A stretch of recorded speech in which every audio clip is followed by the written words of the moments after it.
picture? Yeah, it does. Yeah, okay.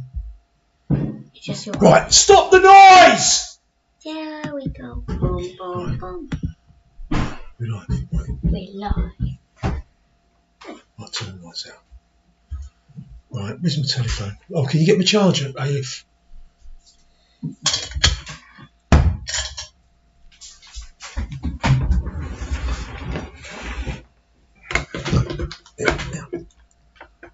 I don't know if you want it.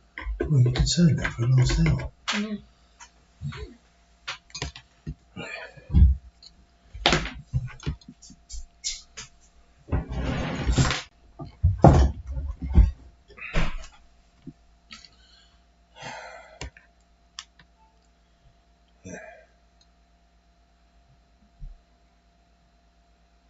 Right.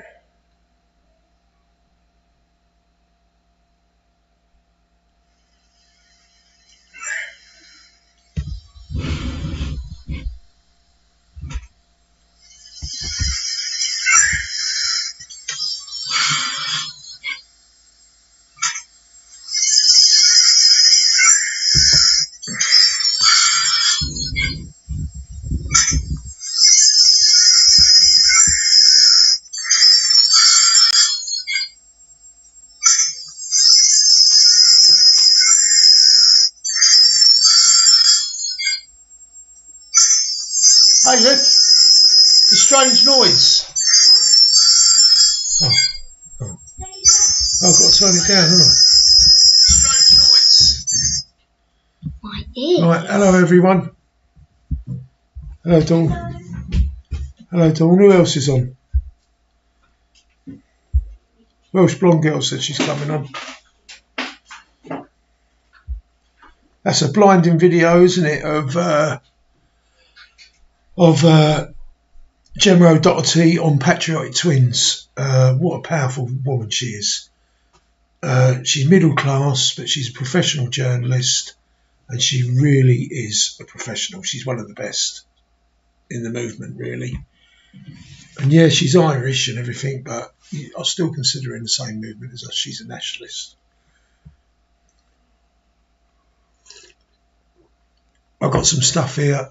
Have you all seen the title? Anyone else there want to declare themselves?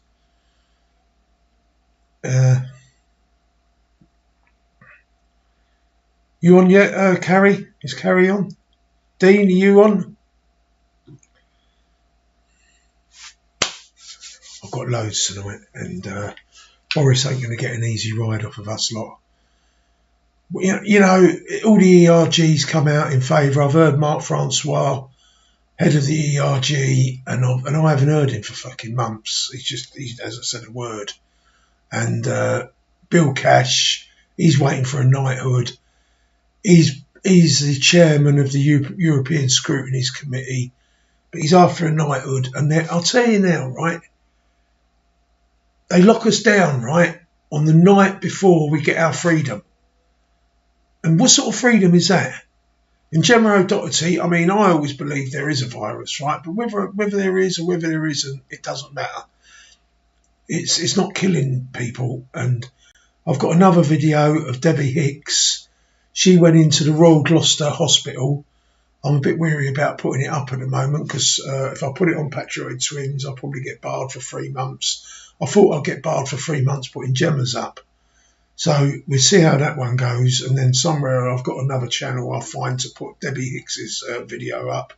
And she went in the Royal Gloucester Hospital and basically it was empty. She videoed it all over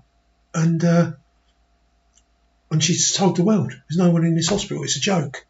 Where's the second wave? Anyway, next minute she's gone home. They've come round her house. I think they've kicked her door in, dragged her out. She's semi-naked and handcuffed her in front of her children over the Christmas period. Dragged her down to the police station, put her in cells and everything, right? All because she filmed an empty hospital. Right, because they don't want the truth coming out. So it's all our duty to share it. And I want to read out what she said in a load of tweets after she got released. It's disgusting. And I've got loads of stuff on I've re-put up the Maverick Veterans on this channel. I don't know how many of you have seen it, but we've got a shorter version that Brexit Matt Man cut down. And basically, as Trump's pulling away from the Chinese, right, Boris Johnson is running towards them because it's all about that. It's corruption. He's in it up to his neck. They can't help themselves, so they want everyone to know what a great deal they're doing for Britain, that they have not kept to what we voted for. We have elements of the ECJ, the European Courts of Justice, deciding what we do. Whether it's to do with the European Union or not, I don't care. Right? Our fishing waters, right? We've got to wait another 6 years, is it? And maybe even more for all I know. Right? And we've already waited 4.5 years. So what we've got to do, wait 10 years plus before we get our fishing waters back after we voted? Bollocks.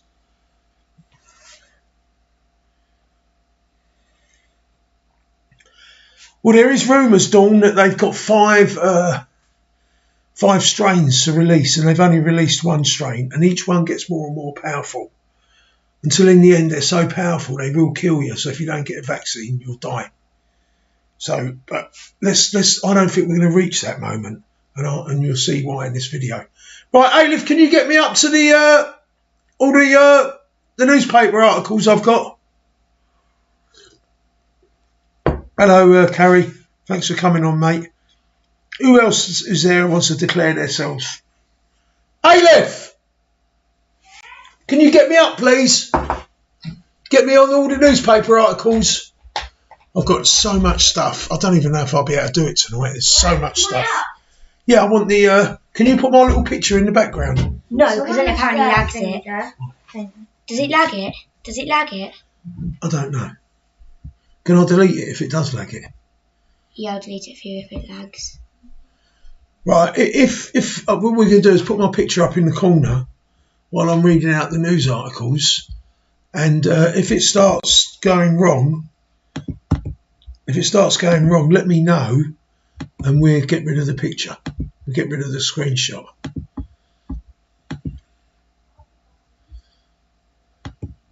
Well, hello there. So we're not giving Boris an easy time. I mean, the Conservative Party. I mean, have you seen the title of the? Right. So what? Right. Can we make it bigger?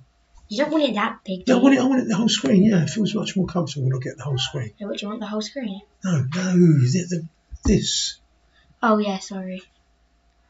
Make this a bit smaller. Which one do you want up first? Trouble, where have I been? Which one do you want up first? Hold on. Right. Well, let's go for Debbie Hicks, yeah? Okay. This is a lady, right? Debbie Hicks. She's gone on someone else's tweet called Mark Gerard. I don't know anything about this woman. I don't know who sent it to me. Was it you that sent it to me, Carrie? Someone sent it to me. She filmed the Gloucester Hospital. I'd imagine it was you, wasn't it? Hello, Loza. And so they dragged her out of her house because she went into the Gloucester Royal, or the Royal Gloucester, and there was no one in there. And the old Bill went round her house afterwards and dragged her out over the Christmas period, half naked, and nicked her. But I don't know what they've done. She's refused to talk or give any information, and eventually they've let her out. So this is her story, right? Hi, everyone. I was held in custody in cells today in Gloucester until 11:30 p.m. for a public disorder offence for sharing an online video of an empty Gloucester Royal Hospital. My husband opened the door to them, wanting to question me. I was in my nightgown with nothing underneath. I was in bed when the thug of an officer tried to drag me off under arrest as he aggressively arrested me and twisted my hands behind my back in handcuffs. Hands swelled up and had marks all over them. I had to keep demanding medical attention. And they refused. I had to keep on. After me complaining at being dragged to the station undressed, he gave me 3 minutes to get dressed while waiting outside my bedroom door. I was held and released without charge as I could not arrange appropriate legal advice. And they tried to interview me, but I refused to answer any questions. They have issued bail that I can't enter any hospital and that I return for an interview within 28 days. I refused to sign the bail conditions without legal advice as I didn't understand.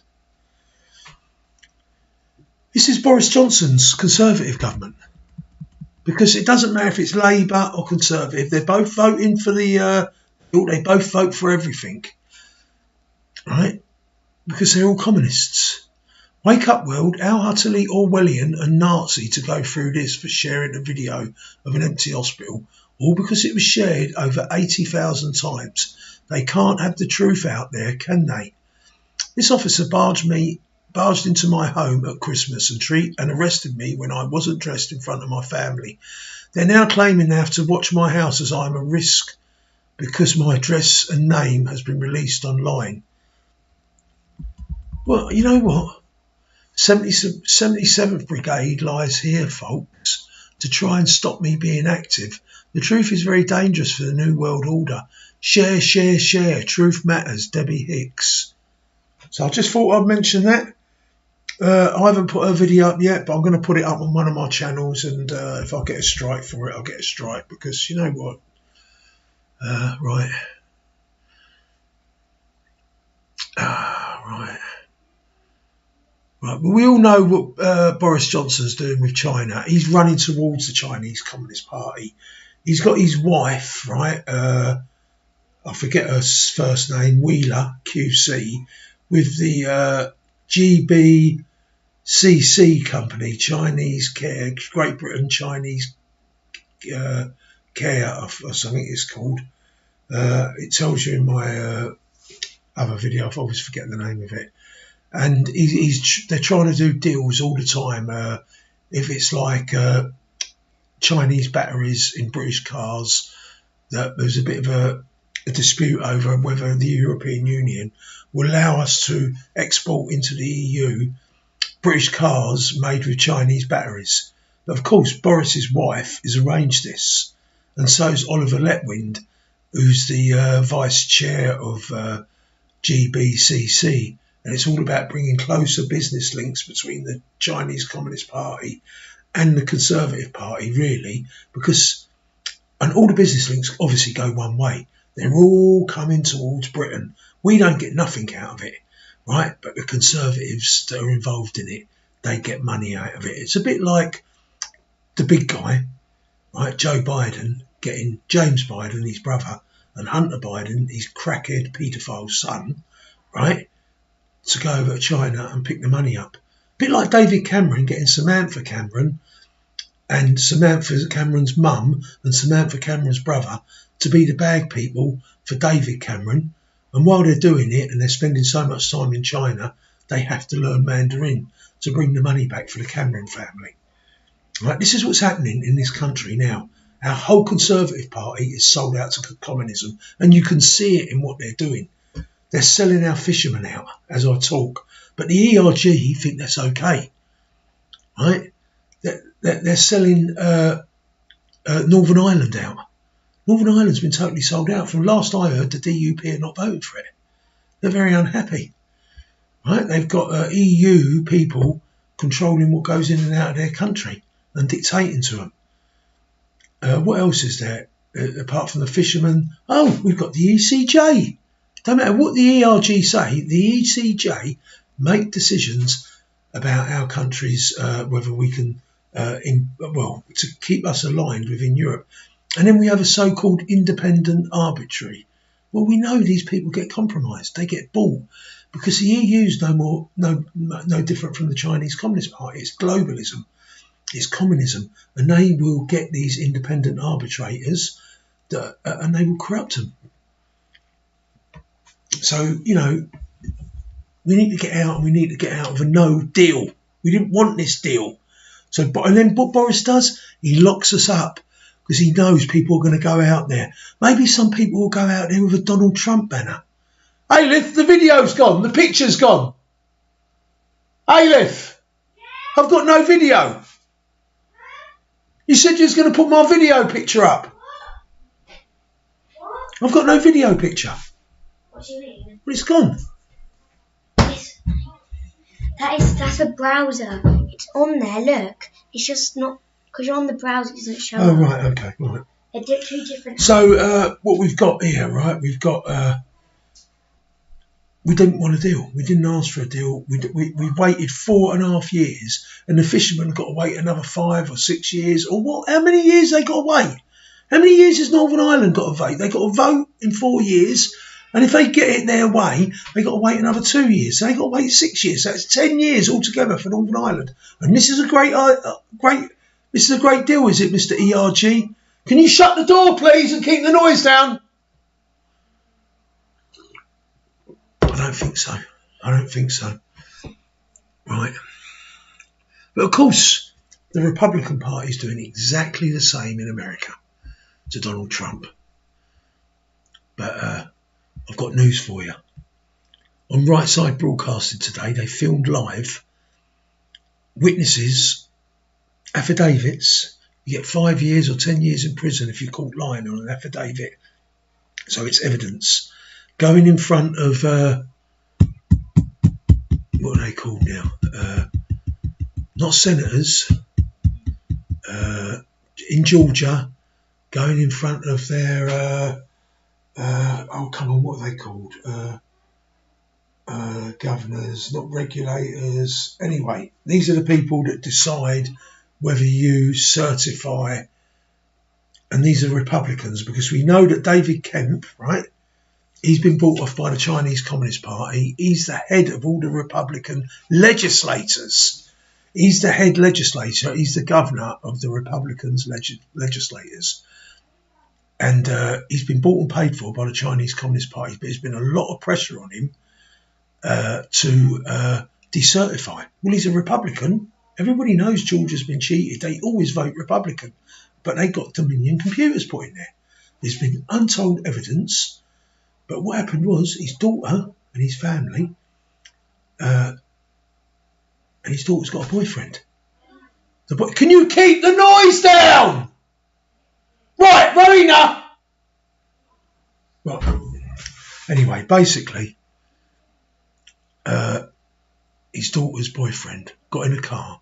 Now, I don't know how many of you follow George Webb, but he's an investigative journalist in America, and he's been down Georgia, all over the place in Georgia, and he's got a little team of people, and he's actually interviewed witnesses because his daughter's boyfriend got in a car and the whole car blew up with him in it and killed him outright.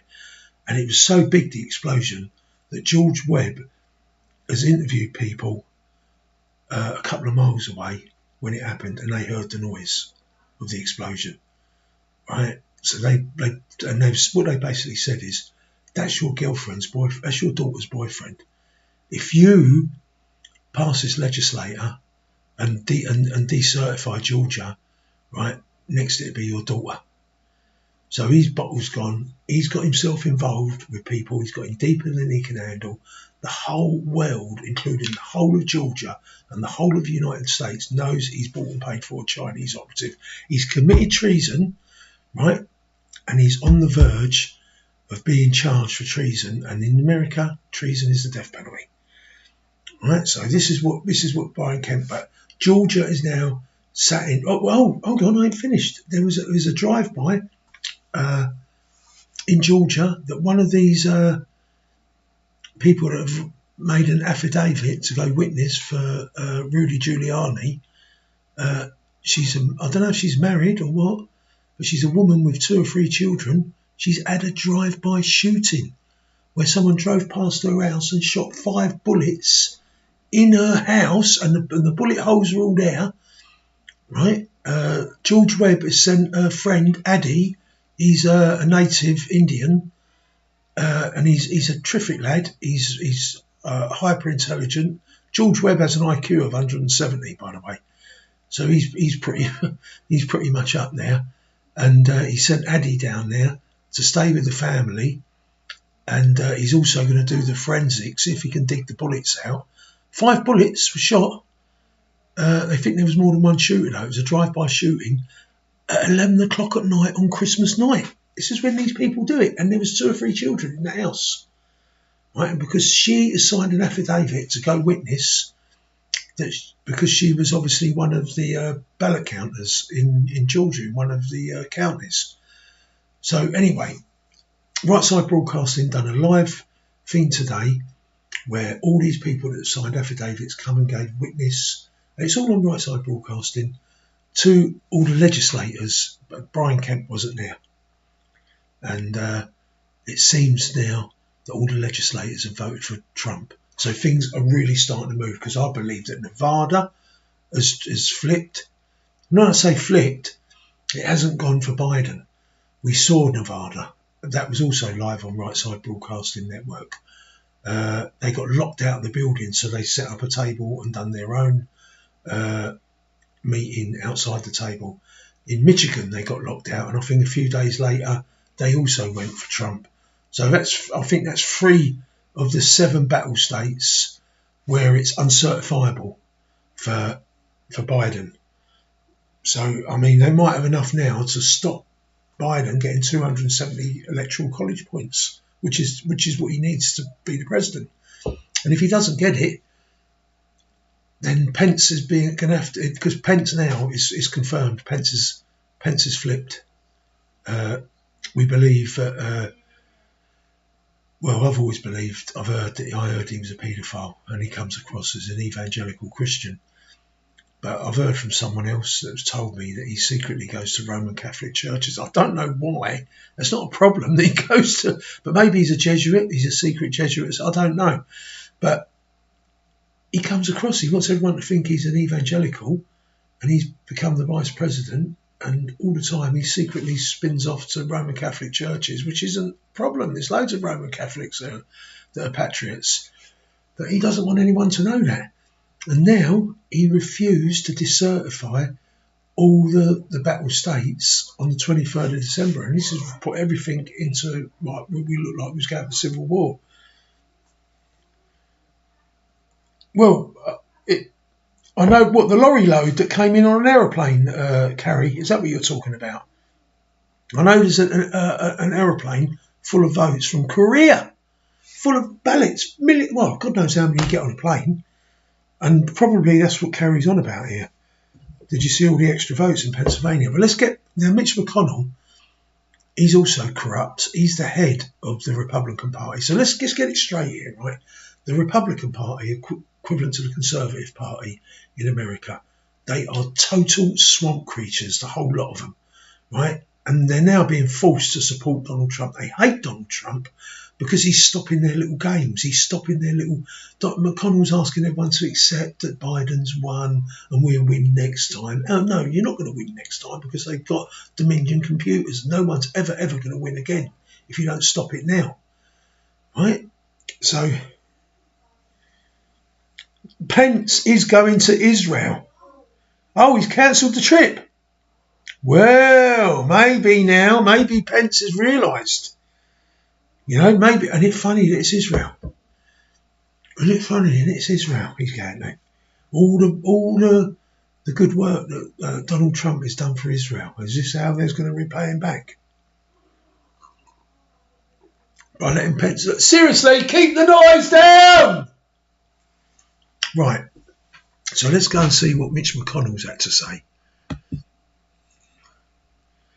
Right, we don't want that. McConnell, no room for new FBI building in virus aid bill. Yeah, I haven't told you about this, have I?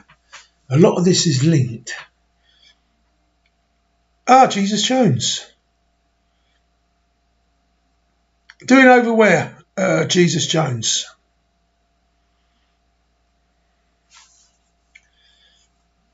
Right, now why am I talking about a new FBI building back in July the 29th, 2020? There's 2 FBI buildings at the moment.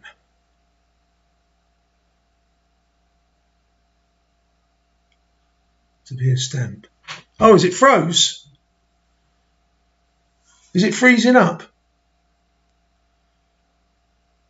Oh, am I on the left side? Well, it's where Alif decides to put it, Jesus. She's the one that's in charge. Right, now why is Trump want to build another FBI building? Well, the other FBI building down Pennsylvania Avenue in Washington, D.C. is full of swamp creatures. They're all basically totally and utterly corrupt. So he's building what they call a white hat FBI building, where he's got all patriots in there. And eventually he's going to close the one in Pennsylvania Avenue and continue with this other one, and they're all going to be patriots, and they're not going to be corrupt, doing false flags like what we seen in Nashville the other day. When I tell you the truth of what's happened in Nashville, you are not going to believe it. You are not going to believe the truth. Now, you saw that video I put up, which was an electromagnetic pulse. You saw it, didn't you, Jesus? Right, this was just a little simple trick that a couple of Russian lads done. Or were they Ukrainians, Jesus?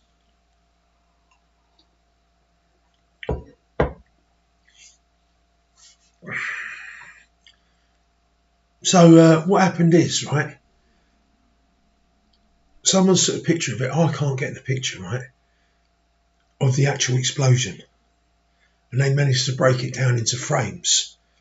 And the first 2 frames of the actual explosion at Nashville didn't come from the van. It didn't come from a building. Well, Chernobyl is in the Ukraine, isn't it, Jesus? Wake up. So in the first 2 frames of the picture, when you break it down frame by frame, guess where it comes from? Guess where it comes from? Guess where the explosion comes from, Jesus Jones? You won't believe it. And people are not going to believe what I'm going to tell them now. So what happened was, right, on the first 2 frames, there is a blue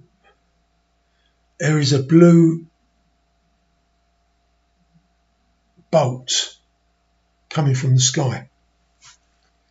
And the fact it's blue is very significant, because it's, what did he call it now? Let's remember it, pulse. I forgot the name of it now.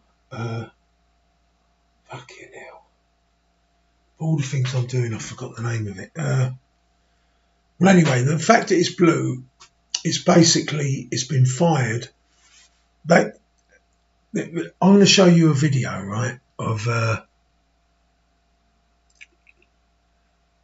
yes, Bill. Oh, Gerard. Hey, Liv, can you come here a minute?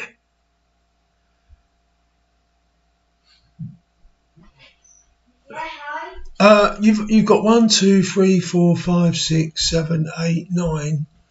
How many more things have I got? Have I got more across that I can't see? No. Yeah, I've got her. No, you haven't.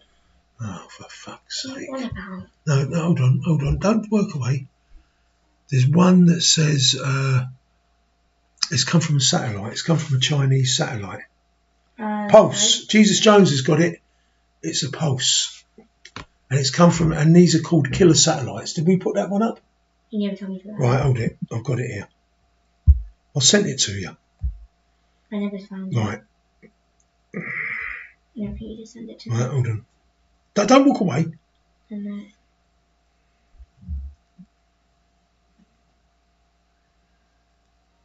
Yeah, hold it.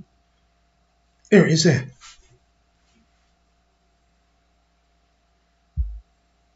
This one.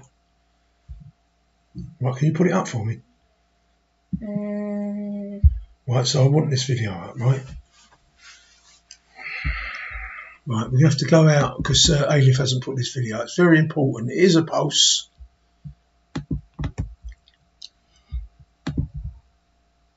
Bye. Put that there. I can go there. Oh, I've got 2 notifications. Actually, never mind.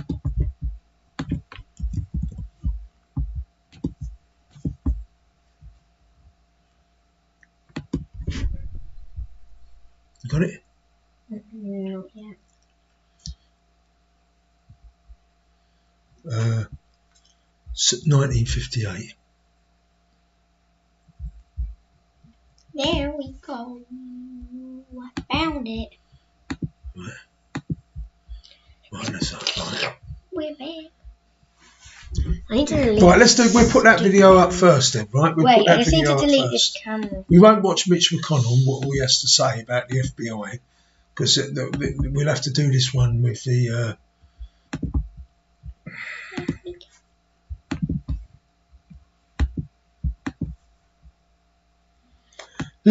electromagnetic pulse. Yeah, Welsh blonde girl, but this is slightly different. What we've got here, open it up to the bigger picture. What we've got here, we've got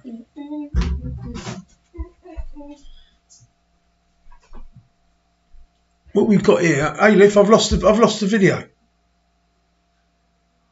Aleph, I've lost the picture. Right, what we've got here, we've got an electric magnetic pulse, and it throws a blue light. Beijing and Moscow have weapon. But now we've got proof that this exists because of this article a few months ago. It is one of the main reasons Trump started Space Force. Beijing and Moscow have weaponized space through killer satellites, directed energy weapons defense secretary. And his name is, here we go, let's see it. US Secretary of Defense Mark Esper says that the China and Russia have weaponized space through killer satellites and directed energy weapons designed to exploit and weaken the US military. The Department of Defense, DoD, sees its adversaries advancing their military technologies, and so it is doubling down on its own. The truth of it is, it's not so much Russia, it's more China. Now, this is probably some left-wing. So he's Mark Esper, he's the one who spoke about it, and this is quite a few months ago. In space, Moscow and Beijing have turned a once peaceful arena into a war-fighting domain. They have weaponized space through killer satellites, directed energy weapons, and more in an effort to exploit our systems and chip away at our military advantage. Secretary of Defense Mark Esper. Now, what was the date of this? 4 months ago. There you go. Speaking at the Air Force Association Virtual Space and Cyber Conference on Wednesday, the Secretary of Defense stated China and Russia seek to erode our long-standing dominance in air power through long-range fires, anti-access area denial systems, and other asymmetric capabilities designed to counter our strengths. In space, Moscow and Beijing have turned a once peaceful arena into a war-fighting domain. They have weaponized space through killer satellites, directed energy weapons. So this is all like Star Trek. Everything you've seen in Star Trek, right? We've got it. And they have weaponized space. Space has become a contested area for the military, and as thousands of satellites continue to be launched, they have become both weapons and targets. Chinese have been shooting our targets, shooting our space. Hello, Welsh Woody. Our satellites down. In May, the Department of Air Force and Defence Digital Service called on hackers all over the world to hack a live satellite during virtual HackerSat Challenge. Around the same time as the HackerSat Challenge, the Pentagon's research funding arm, the Defence Advanced Research Agency, DARPA, announced that its Blackjack program would aim to demonstrate advanced technology for satellite constellation autonomy and space mesh networks using a series of small risk reduction satellites. In addition to being a contested domain, space is becoming very congested, and killer satellites are one of many concerns for the Pentagon.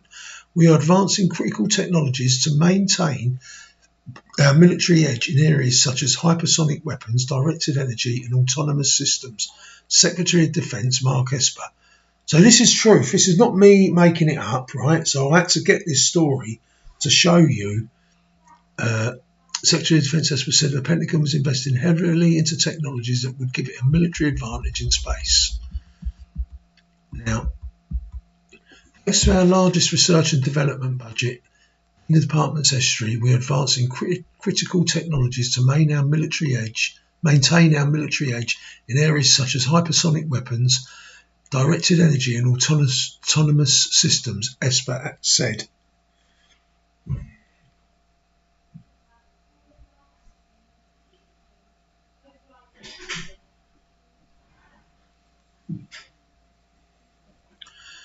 Right. Right. Can you keep the door shut, please, and keep the noise down? Right. You left the door open. Last year, the Pentagon invested $95.3 billion on space future warfare, tech and R&D such as AI, hypersonics and directed energy, according to the Department 2019 audit. When Dr. Michael Griffin was still Under Secretary of Defence and Research Engineering, back in 2018, he said that directed energy weapons could be very powerful defences against drone swarms. For defence against them, swarm attacks, one of the things that I think will be most promising is directed energy in one form or another. We often think about directed energy as a large lasers, and I've certainly been involved with some of that for decades, but we also have high-powered microwaves, which can be very effective, said Dr. Griffin in 2018. According to DARPA's High Energy Liquid Laser Area Defence System, HELADS, project briefing and enemy surface-to-air threats to manned, unmanned aircraft have become increasingly sophisticated, creating a need for rapid and effective response to this growing category of threats. High-power lasers can provide a solution to this challenge as they harness the speed and power of light to counter multiple threats. Laser weapon systems provide additional capability for offensive missions as well, adding precise targeting with low probability of collateral damage. Right, I think that's it. Right, so that's that there, right? So now we can go. Now what happened was Trump, as you see in that other one with Mitch McConnell, he knows that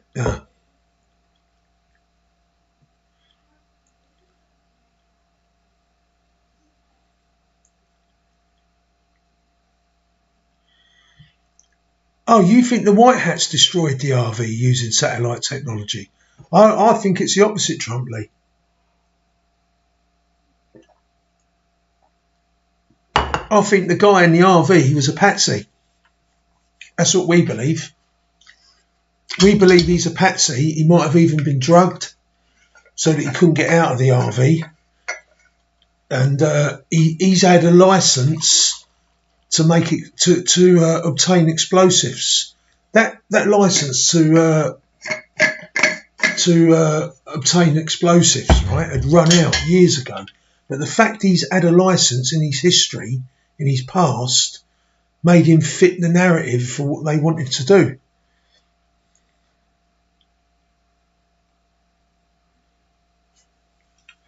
Yeah, they wanted the evacuation. How I see it, Trump Lee, is that they wanted the evacuation because they didn't want anyone killed. And the reason why they didn't want anyone killed, because then it falls out of the the FBI's control if it gets complicated where loads of people get killed. So we've had what we call a suicide bomber, but we believe he's a patsy. He's not a suicide bomber.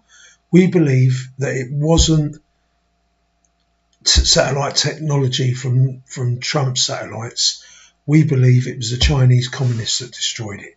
And the reason why they destroyed it, because you wouldn't use that if you was Trump, because there was too much delicate stuff in the AT&T building.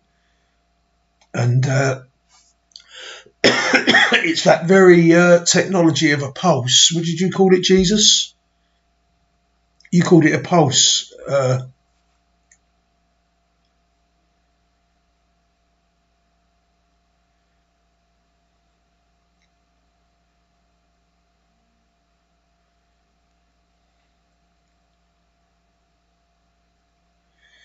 Yeah, to his girlfriend. Well, from what we've heard, right, look, there's all sorts of theories, right? I'm here to tell you what my theory is. And I'm not saying that yours is wrong and mine is right. They're all theories, and they're all conspiracy theories, if you like. But we know that a lot of conspiracy theories have come true lately. But we've got a picture. I haven't got the picture, right? I'm going to try and find it. But there's a picture of the explosion, and when you break it down frame by frame, the first two frames show you a blue bolt of lightning coming down from the sky, and it doesn't explode on the building. And this bolt of lightning will cause an explosion. And what a pulse, I forget what it's called now, Jesus has got me to it, it's a pulsar beam. it turns everything to carbon, back to carbon. If you use enough energy, you can disintegrate a human being. You can just literally disintegrate them. And it exploded round about the height of the building. And that's the explosion. And if the reason why we know that this is probably the case, and you're not really going against it, we're just both disagreeing who actually sent the satellite beam, is that you're saying it was Trump's, the Americans that sent it. I'm saying it's a Chinese communist satellite. And how do we know it was a satellite bolt? Because there was no crater in the ground. If there was an explosion from the RV or from the building or from a rocket being fired down, right, it would cause a crater in the ground. There is no crater. A pulse energy weapon, something like that, yeah. And there was no crater, and it actually exploded round about the roof level of the building. And what that pulse does, it takes out all the microchips. Now, if you put things in hard drives, and when you put things in your when you download stuff on your computer, you put it on would you put it on Jesus? These things are not very efficient. They don't hold the data very well. They lose some of it every year, at 1% or something like that. So the best thing to record things is on tape. It's like magnetic tape, and that way it lasts for 100 years. But the trouble is, it's all vulnerable to a pulse energy weapon, as Jesus calls them, right? So and AT&T held all the data. We believe now. No, what do they call them again? Aleph. What do we call it when you download the things on the little sticks? Oh, the little sticks, the memory sticks. Yes, it's a memory stick. Sorry, the memory sticks don't hold the data. A hard drive doesn't hold all the data that you upload or download. You lose 1% of it a year. Whereas if you put it on close the door, please. Close the door. If you put it on a magnetic tape, it can last for 100 years. But it's all vulnerable to a pulse energy weapon, and it'll wipe it all clean if it's within the distance, and if it's powerful enough. So we believe this is what it was done. It was all a set-up to put the RV there. The recorded message of a gun going off would get people to phone the police and then saying get away, because they didn't want to kill anyone. If they killed anyone, it would create problems. But they wanted him to be a suicide. Yeah, but it's not if you do it on these magnetic tapes, Jesus. I'm frozen again. My picture keeps freezing. So that way, you can store it up to 100 years on these magnetic tapes, whereas on a memory stick or on a hard drive, you lose it. Yeah, but it has to be powerful enough. Yeah, it has to be powerful enough. Electromagnetic pulse, yeah. Well, from what we've heard, it hasn't worked. They haven't got it all, but they have done a lot of damage. The new FBI, what you have to look at, Trump Lee, keep it down! Keep it down! Trump Lee, who had to gain the most out of this? And the second FBI, because we've got two FBIs now. We've got Trump's FBI and the Deep State's FBI. And Trump's in a place called Trump Lee. I'm taking it you're an American. Have you heard of the new FBI building? It's in a place called Huntersville or Huntville or something. I'm not sure where it is. Well, they was all linked to this AT&T building, but also Dominion Computers from Frankfurt and Barcelona, and maybe even Belgrade. Right, Belgrade is a very important place that no one seems to want to talk about. They were all linked to that AT&T building, but also so was the FBI building. What Trump's put up, they was getting all their intelligence via this building.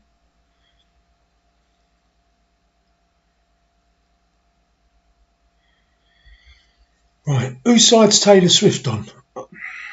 I've heard of her.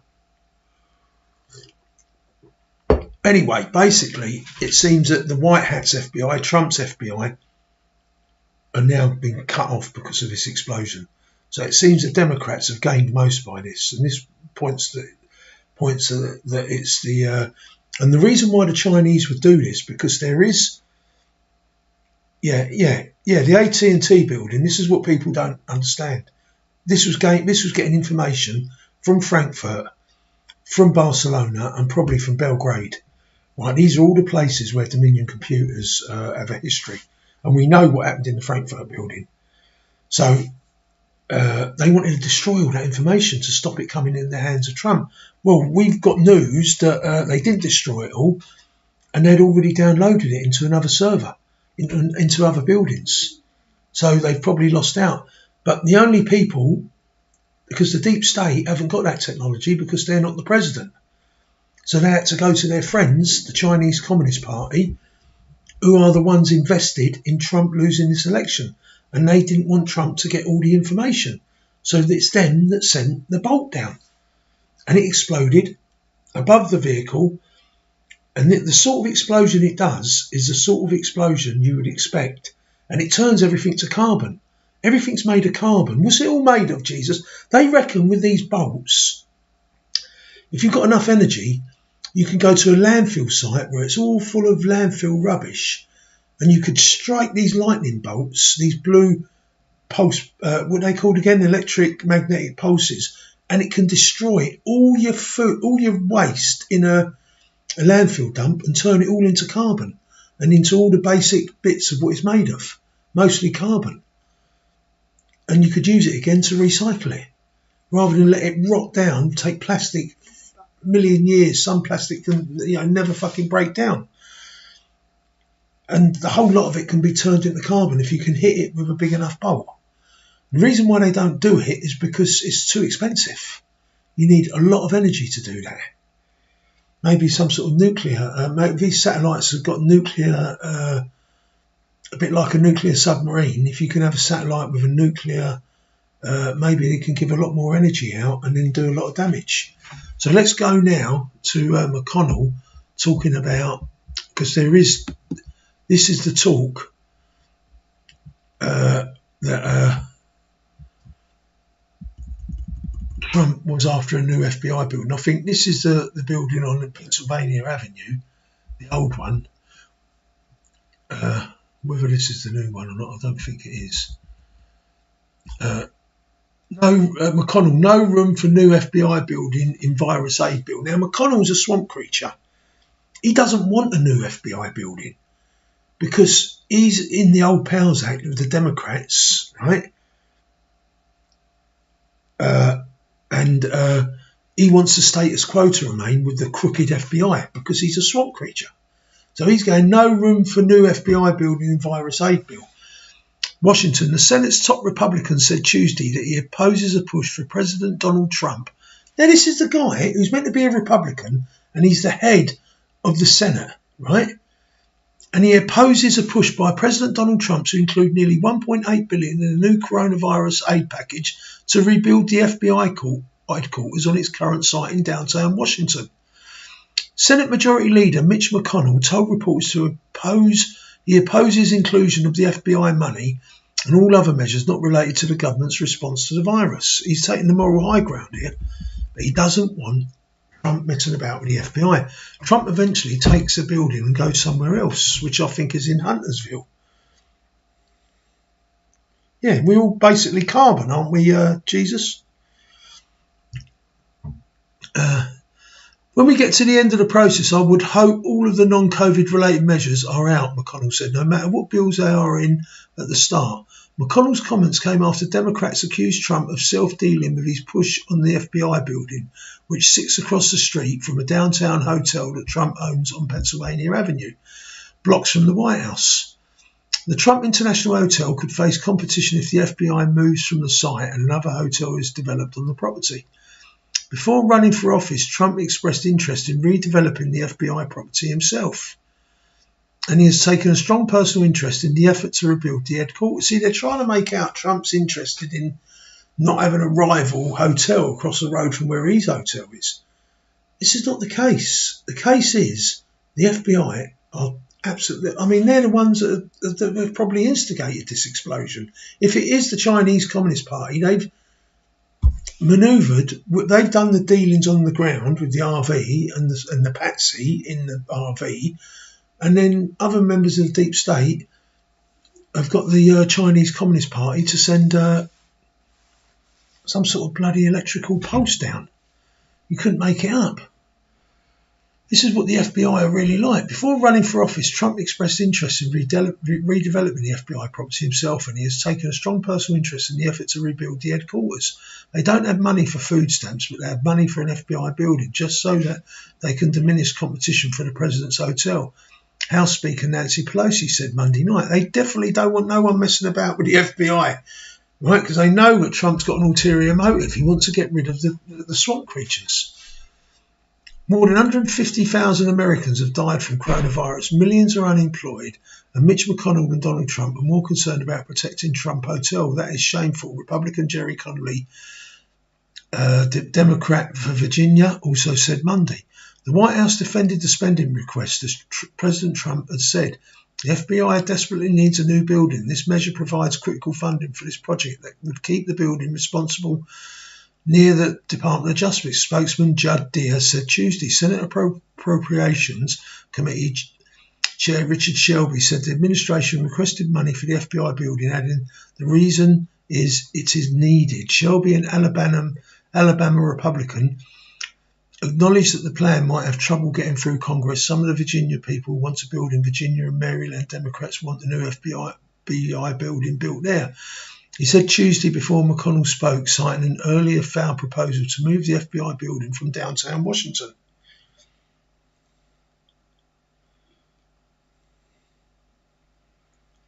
Send it back to...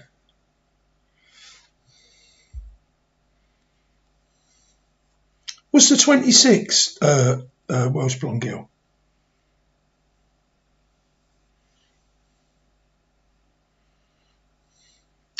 So I think he's virtually built the building now, and he's got his own people in there. Senate Judiciary Chair Lindsey Graham, RSC, said he would not know why money for the FBI building was included in the virus relief bill. That makes no sense to me. Graham told reporters Tuesday I'd be fine, okay with stripping it out of the bill. Asked why the administration asked for the FBI money in the virus aid bill, the White House Chief of Staff Mark Meadows said, Mark Meadows, fucking hell. He's a weak man, Mark Meadows, according to Patrick Byrne. Well, it's just pressing needs. So whether it's the bill or another spending bill later, it's just a pressing need. The current J. Edgar Hoover building, built in 1974, is crumbling badly. The space is not big enough to consolidate the FBI personnel, and advocates of a suburban location say it would be less expensive and more efficient to rebuild outside the city. The Justice Department's Inspector General is investigating the cancellation of the original plan. That investigation remains ongoing more than a year later. Democrats said they only found out about the FBI plan after the GOP bill was released. Grand Old Party, that's the Republican Party, they managed to have enough money for $2 billion for the FBI headquarters that benefits Trump Hotel, and they say they have no money for food assistance. What the heck is going on, said Senate Democrat leader Chucky Schumer. Chucky Schumer knows exactly what's going on.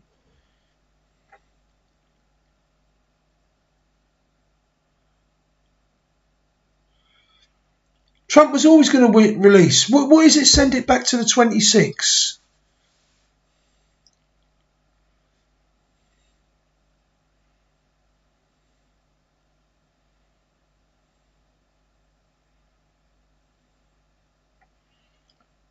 RSB.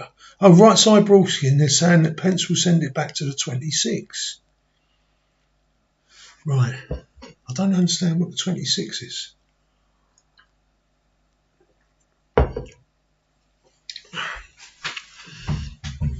Right. Trump said last week that a new FBI building is needed and it should be near the Justice Department headquarters on Pennsylvania Avenue. The site they have now is better, but any alternative, Trump said Thursday. Sites in Maryland and Virginia would be too far away, he said. Government faces a choice, Trump said. You can renovate the existing building, but it's not a good building, or you can take it down and build a great building for the FBI for 100 years and have it be incredible. Senator Ben Cardin, Democratic MD, what does MD stand for? God, I don't know. MD said lawmakers agree with Trump that the FBI needs a new headquarters, but suddenly slipped this ill-suited, unworkable downtown proposal as part of a COVID-19 relief package, the height of absurdity.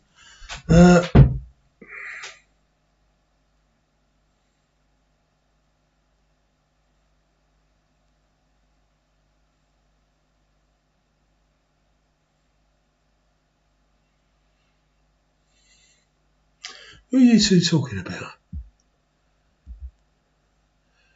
Right, so there's the proof, right, that there's another building. I believe it's not the proof is another building. You can just hear an argument there. This was back in, but I believe now, I've been told they've got two buildings at the moment. And one of them's got all the good FBI in. This was July the 29th, 2020. So we've got, say, July, June, July, August, September, October, November, December. 5 months ago. Right, so campfire, Beijing to Moscow. Oh, yeah, it is Beijing to Moscow. Proclamation.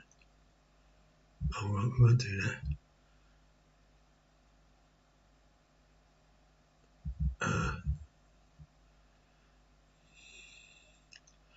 Right, so we're going to go here, right? I'm not sure. See, I just want to, what I'm trying to show you here, right, is the difference between Donald Trump and the Conservative Party.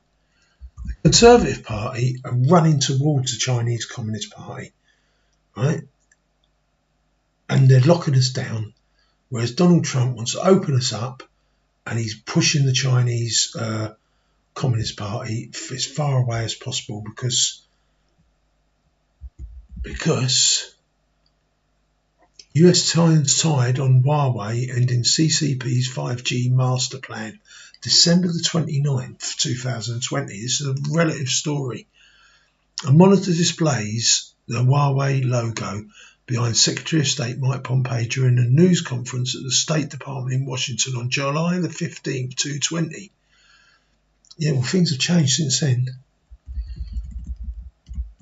Washington, the Trump administration scored a victory against the regime in Beijing this year through its Clean Network campaign that booted Huawei Technologies Co. out of critical telecommunications infrastructure in many countries.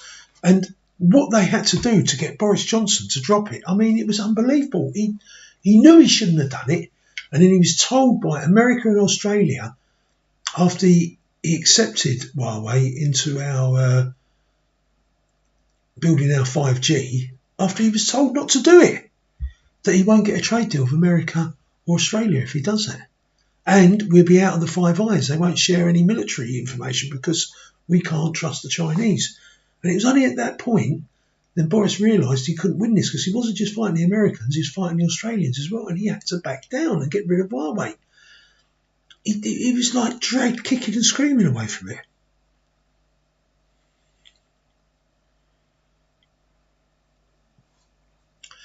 So, see, Boris has to go. This is the point I'm trying to say. Boris has to go. And the only person I would trust, I wouldn't trust Michael Gove. I wouldn't trust any of them, mate. Any of the ERG, none of them. I don't trust any of them no more.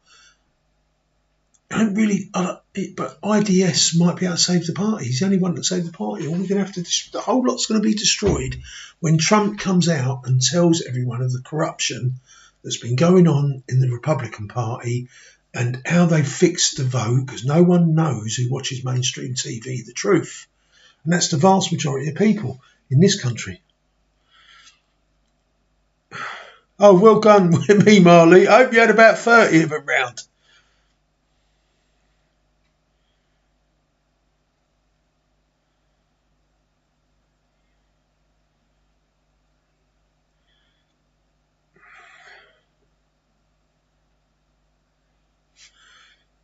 So, right, the effort, while not well publicised, secured an array of commitments from governments to exclude untrusted vendors from the fifth generation 5G wireless networks. As of this month, more than 50 nations, this is how successful Trump has been from stopping the Chinese Communist Party taking over 50 other nations' 5G networks. They've stopped them representing over 2/3 of the world's economy. 180 telecom companies had joined the Clean Network initiative led by the US government.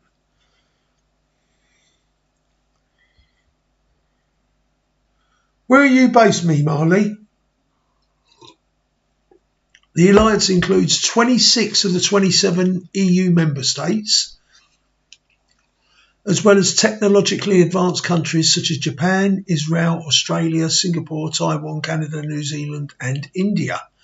This triumph for the US government seemed unthinkable at the beginning of this year, as the Chinese telecom giant, a dominant player in the global 5G market, seemed unbeatable. They completely turned it around onto the Chinese, whereas Boris is throwing himself towards the Chinese. And it's not to get both trades, that both going both ways. It's all going to the Chinese.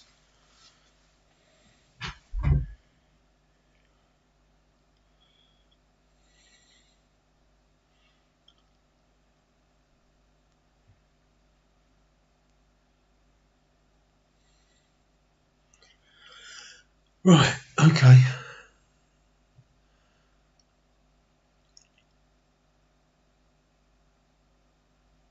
For years, the United States have sought to convince its allies to shun Chinese vendors such as Huawei, ZTE on national security grounds, and the Trump administration had warned about the risks of reliance on Chinese technologies which are deeply embedded in the next generation of global telecommunications.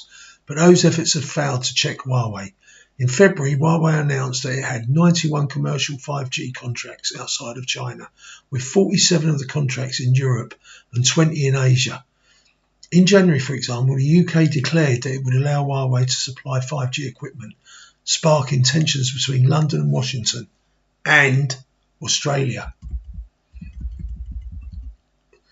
Huawei headquarters pictured in Reading, and on July the 14th, they should be thrown out. The US is repeatedly pursuing its allied countries to ban Huawei from developing 5G, but most of them have denied doing so. Huawei stated on its website in February, to turn the tide, the State Department in April launched a campaign requiring a clean path for all standalone 5G network traffic entering and exiting US diplomatic facilities. As outlined in the 2019 National Defence Authorization Act, the Clean Path was the first of several clean network strategic moves that the administration rolled out to keep US critical data and networks safe from the Chinese Communist Party. The following month, the Commerce Department tightened export controls on Huawei, calling it a security threat. The Pentagon later blacklisted the company because of its ties to the Chinese military. As part of the plan, Taiwan's semiconductor manufacturing company announced in May that it would build the world's most advanced 5 nanometer chip fabrication facility in Arizona, an important milestone in securing the semiconductor supply chain and a safe 5G network for the United States and its partners. The Clean Network seeks to address what the US State Department describes as a long-term threat to data privacy, security, human rights, and principled collaboration posed to the free world from authoritarian, malign actors. The State Department conducted international outreach to explain US actions on Huawei and urged other countries to take similar measures to secure their 5G networks and to protect their citizens' personal information. Keith Crack, Undersecretary of State for Economic Growth, Energy and the Environment, was the person behind the effort.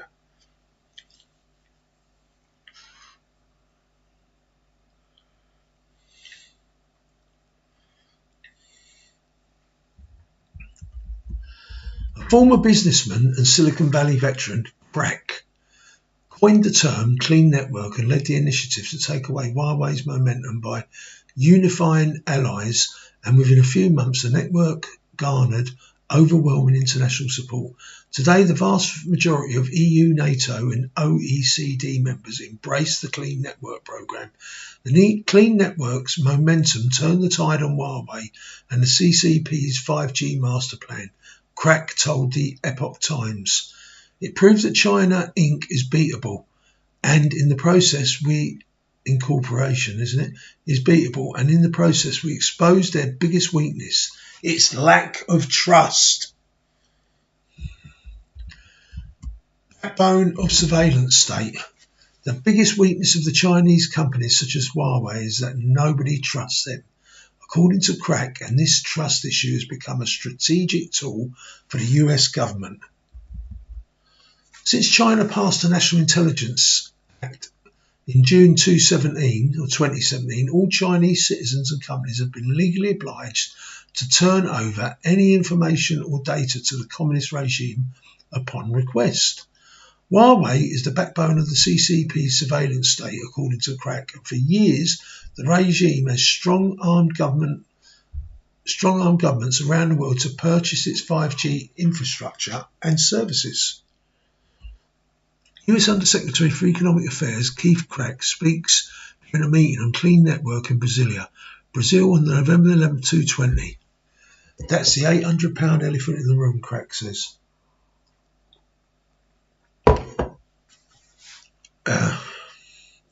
Countries and companies are terrified of the CCP's doctrine of intimidation, retaliation and retribution, and that basically is a bully.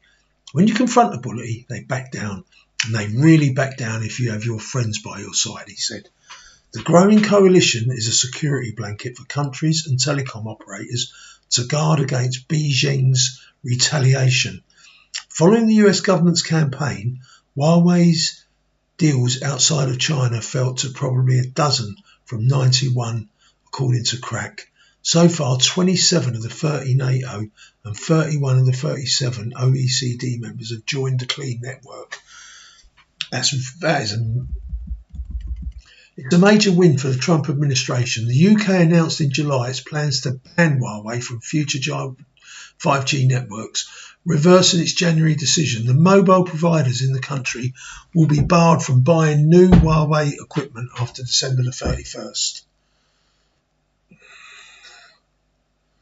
There you go. It took a while, but the tide also turned in Germany. Crack said as Berlin prepares legislation that would impose tough new restrictions on telecom equipment providers and make it next to impossible to include Huawei in the build-out of the country's 5G networks. We've turned the tide on the Chinese Communist Party's 5G master plan, US Secretary of State Mike Pompeo wrote on Twitter on December the 23rd. Yeah, well, maybe he hasn't got one on this channel. We'll have to sort one out for him. Sore subject. Aleph, can you give Jesus... Oh, he's changed his name. That's why he's come out as Jesus Jones. Can you give Jesus Jones a spanner? The US proudly joins our EU Free Seas Summit. Can you give Jesus Jones a spanner? Hello, Jesus Jones. Yeah, but he's come back from chemical liquor, and he's realised that he will always be known as Jesus Jones. And chemical liquor was a disgusting name.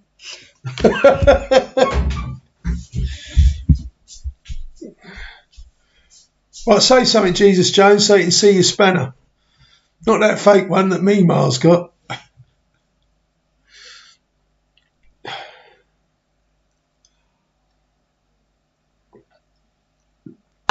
Right,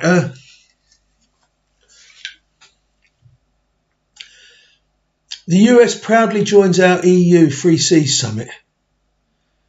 NATO and OECD partners and allies in the Clean Network to counter CCP malign influence. Alliances built on trust will always prevail against surveillance states. Beijing has been furious over the US government's Clean Network campaign. I bet they have. That's why they sent a bloody plasma bolt down. Hey, if you sure you ain't barred him? Are you there, Jesus? Hey, Bailiff, you sure you ain't barred him? I don't think he's there. I think you've kicked him out. Are you there, Jesus?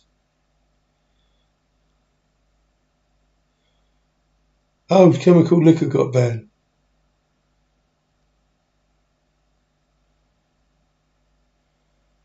Who's RSB? Oh, Right Side Broadcasting.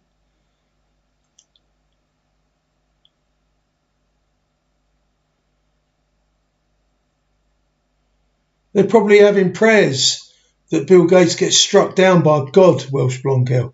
Have you seen the prayers they do? They got to be and all the journalists join in on the prayers. They've even got Alex Jones doing prayers now. He gets them all round in a circle, all the InfoWars journalists, and they all have to say a prayer as well. I mean, they're all from the Bible Belt, aren't they? Right Side Network is from Alabama, which is right deep in the Bible Belt. And, you know, I suppose, does the Bible Belt include Texas? I suppose it does, really, doesn't it?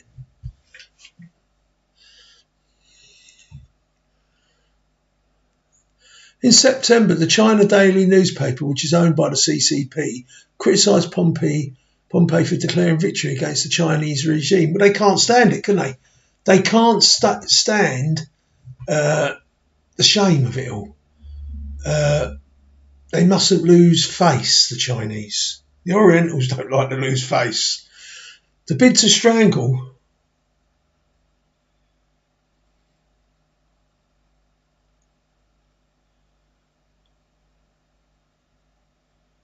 Who's here?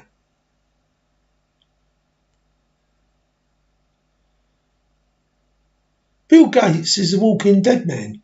And he's fucking... Was it Bill and Melinda Gates?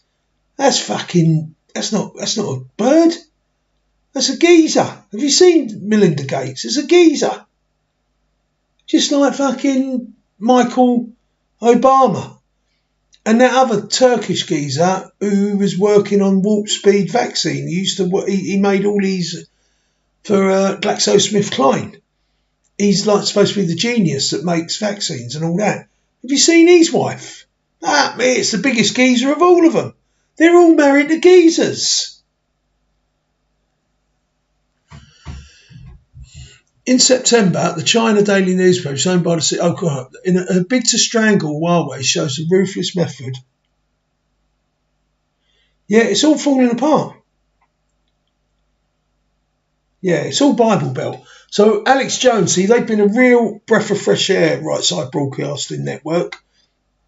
They do the prayers, all the journalists joins in. They got one of them, that woman, she's got the most beautiful voice. She sung Amazing Grace, and what a beautiful song that is. And of course, Alex Jones watched it, and he's always now mentioned Right Side Broadcasting Network. They're doing so well. And he started doing prayers. He holds everyone in a circle. And because they haven't got a pastor, Alex Jones leads the prayers. But you know what?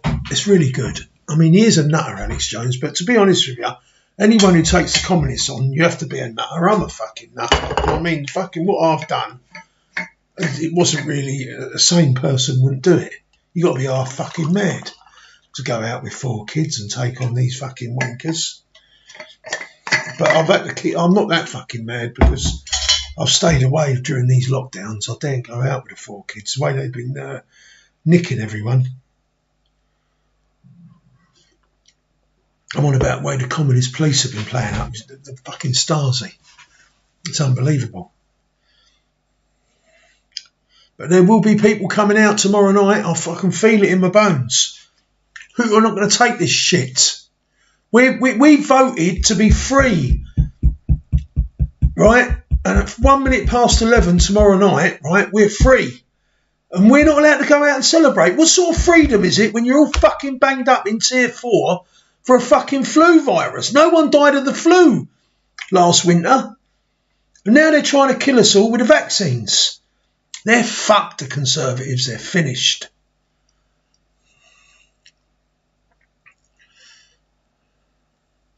The bid to strangle Huawei shows the ruthless method the US administration is using to hold on to the US hegemony in technology. The paper stated in August, Pompeo announced the expansion of the Clean Network program to include clean carriers, ensuring no untrusted carriers such as those from China are connected to the network.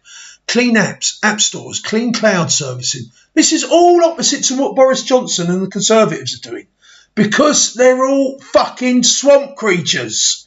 The whole Conservative Party is swamp creatures. Right? Now, let's not fucking big him up because he's done a deal, right, which sells out our fucking fishing fleet for over 10 years, because we've already had 4.5 years, right, we should have got our fishing fleet back. We was told by David Cameron that when we vote, he'd trigger Article 50 the next day. What did he do? He fucking resigned.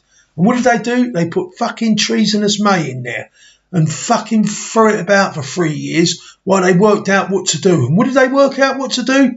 To give us the fucking virus.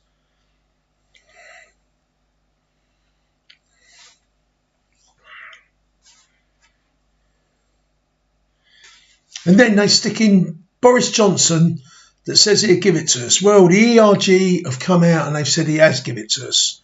Well, he may have given us some form of Brexit right, but the ECJ still have some sort of hegemony over us. And they've took our fishing away from the fishermen, right? And they've fucking stabbed the Northern Irish in the back by putting a border down the Irish Sea. And we've still got a fucking European Court of Human Rights. We were supposed to be doing our own Bill of Rights. It's not good enough.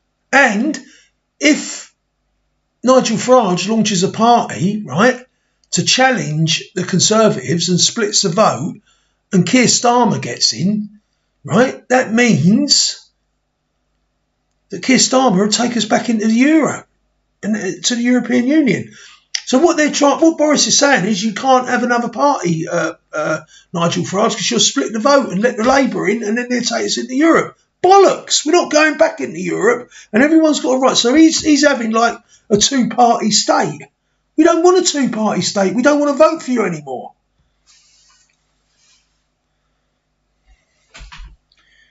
You've sent me some good videos, Jesus. Yeah, well, you know, I got it from you, Jesus, that the Conservative Party and the Labour Party equals communism. But it's also the same in America with people like Mitch McConnell and the Republican Party and the Democrats. They've got a nice little thing going. They like finishing second place, the Republicans, and they all getting weighed off for it.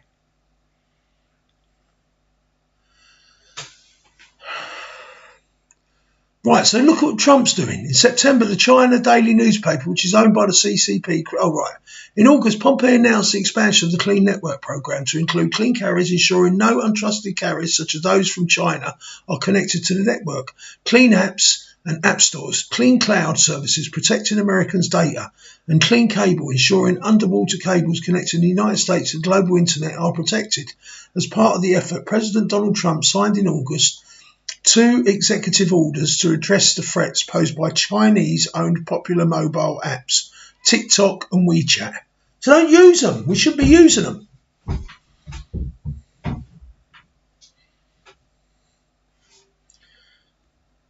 Yeah, he wants to change the Bill of Rights, doesn't he? We can't let Boris Johnson near the Constitution. Fucking hell.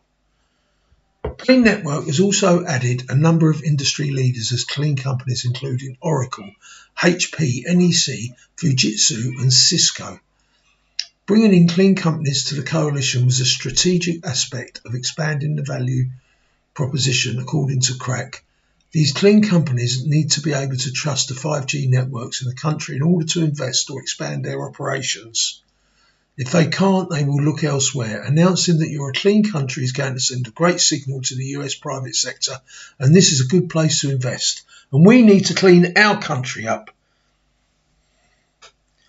Well, was it you? Oh, you sent me the video. Was it you sent me the video of Cairns, London, where they're all sleeping on the streets like Seattle?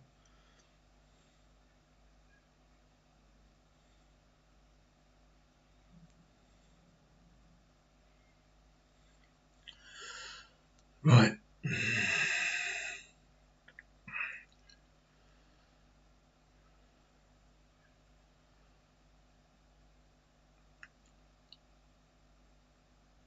Right, Clean Network has also added a number of industry leaders as clean companies include Oracle, HP, NEC, Fujitsu and Cisco. Bringing in clean companies to the coalition was a strategic aspect of expanding the value proposition, according to Crack. These clean companies need to be able to trust the 5G networks in the country in order to invest or expand their operations.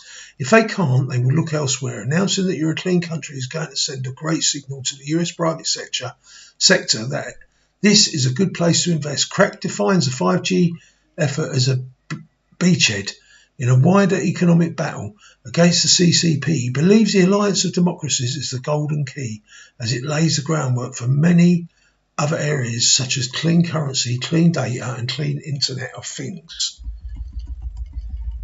Get rid of Section 230, Mr. Trump. US Undersecretary for Economic Affairs Keith Crack, Taiwan President Tsai Ing-wen and Taiwan Semiconductor Manufacturing Company TSMC founder Morris Chang attended a banquet for the US delegation in Taipei, Taiwan on the 18th of September 2020, courtesy of Keith Crack.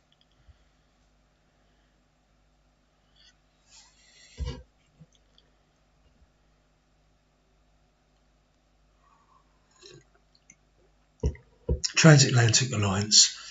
For the past few months, Crack and his team travelled to Asia, Europe, the Middle East and Latin America to secure commitments from governments, telecom operators and multinational companies to join the coalition.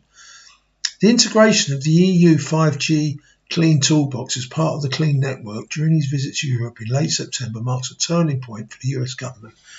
In January 2020, the European Commission, together with EU member states, released the EU Toolbox to ensure secure 5G networks are deployed across Europe.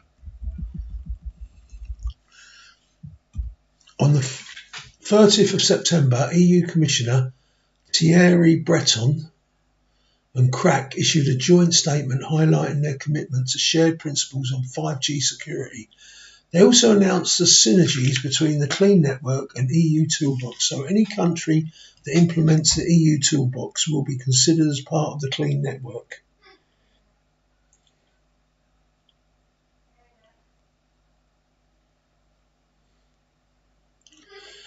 The 5G Toolbox serves as a reference for telco operators' board of directors who are required to make decisions on 5G suppliers. Breton said in the joint statement, if they choose a high-risk 5G supplier and something happens, the board members may be liable. The same day, NATO also for its support behind the US government's campaign stressing the importance of having a secure 5G clean NATO network, which is non-fractured. Deputy Secretary General Mycia Giona announced that the majority of NATO countries have committed to joining the Clean Network. Giona said that the alliance couldn't afford to have some countries using trusted vendors while others use untrusted vendors. He also emphasised the importance of having secure civilian 5G infrastructure during peacetime and wartime. In October, the Free Seas Initiative, a forum of 12 EU states in Central and Eastern Europe, also announced support for the Clean Network at the annual conference in Estonia. Crack also travelled to Latin America in November to expand the alliance, securing commitments from Brazil, Ecuador and the Dominican Republic to join the network. NATO members Turkey, Iceland and Hungary, also in the EU, are still not part of the Clean Network. I think you'll continue to see more countries, more companies and more telcos joining the rapidly growing coalition, Crack said. Support honest... All right, that's it now. I've done that one. Right.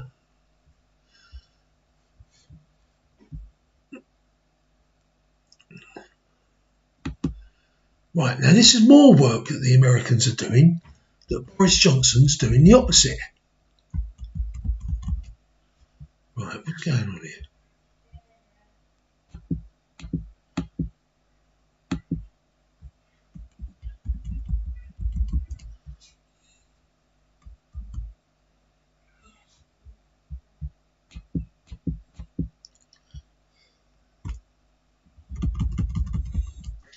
Hey, Liv!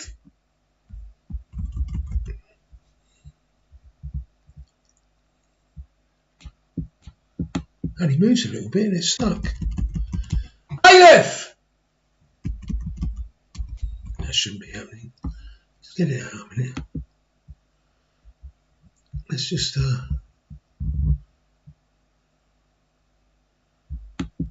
let's go back to that one.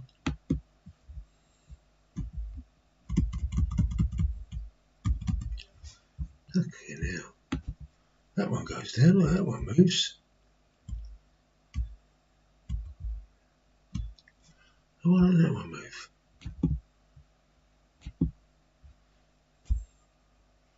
Bailiff! Oh, this is not going up and down for some reason.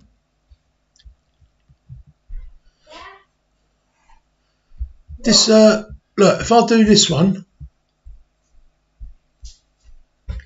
right, if I do this one, right, I can go up and down all day long, yeah?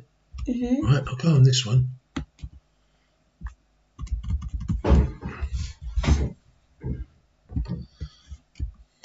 You have to pull it down.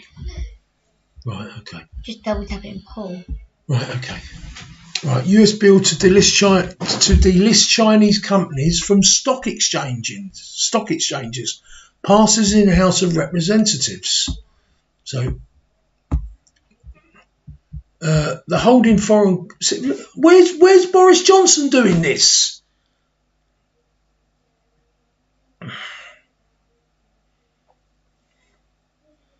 What is it, Jesus?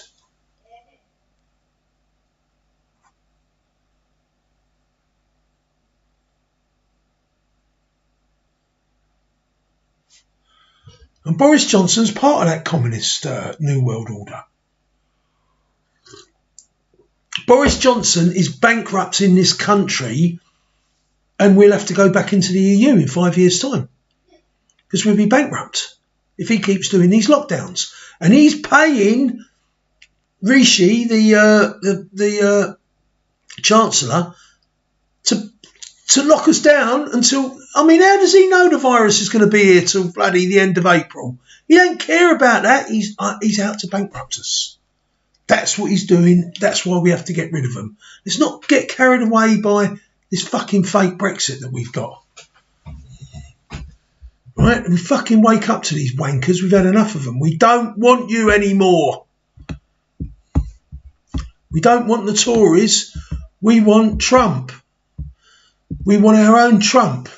The Holding Foreign Companies Accountable Act would punish firms that do not comply with auditing oversight rules. You had your chance, Boris. You should have given us a no deal, mate. You've bent over backwards for them scumbags. Give them our fucking fishing. We don't want to wait another 5 or 6 years. That means 10 years altogether and more.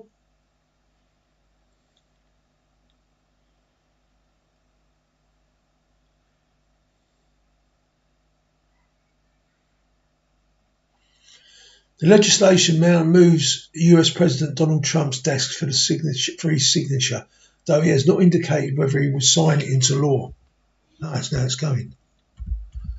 So this is the American Stock Exchange. Traders worked the floor of the New York Stock Exchange during the IPO of Chinese cosmetics company Yatsen Holding Limited on November the 19th.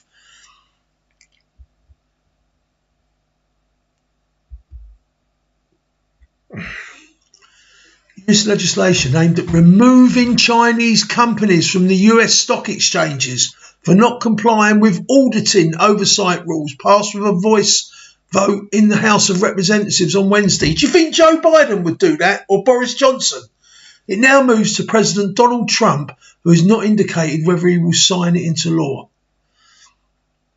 The bill could lead to Chinese companies, including Alibaba Group, being forced off US exchanges if the companies fail to hand over their audits for inspection. Alibaba owns the South China Morning Post.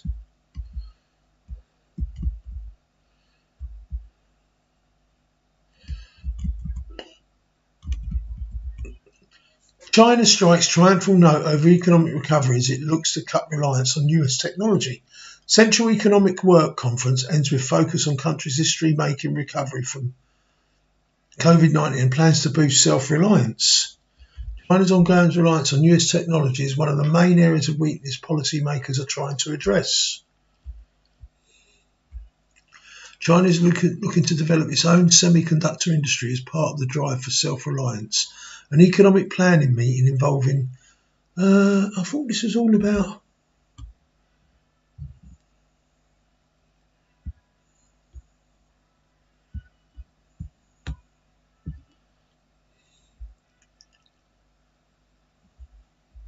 So that was it then. That was all we got on that article on...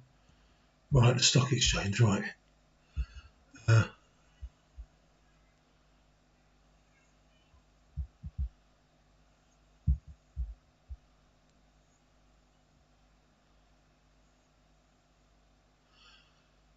Right.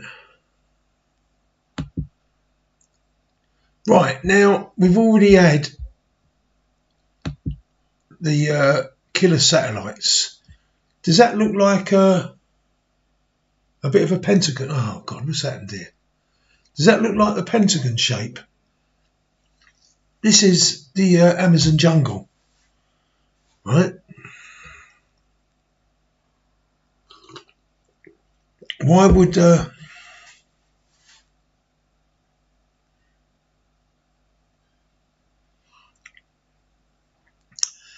reason why America's bought a site in the Amazon jungle and it's shaped like a pentagon, and this looks like it's shaped like a pentagon on the side there of the picture. I don't know if you can see it yet, because on my phone you haven't got the picture yet.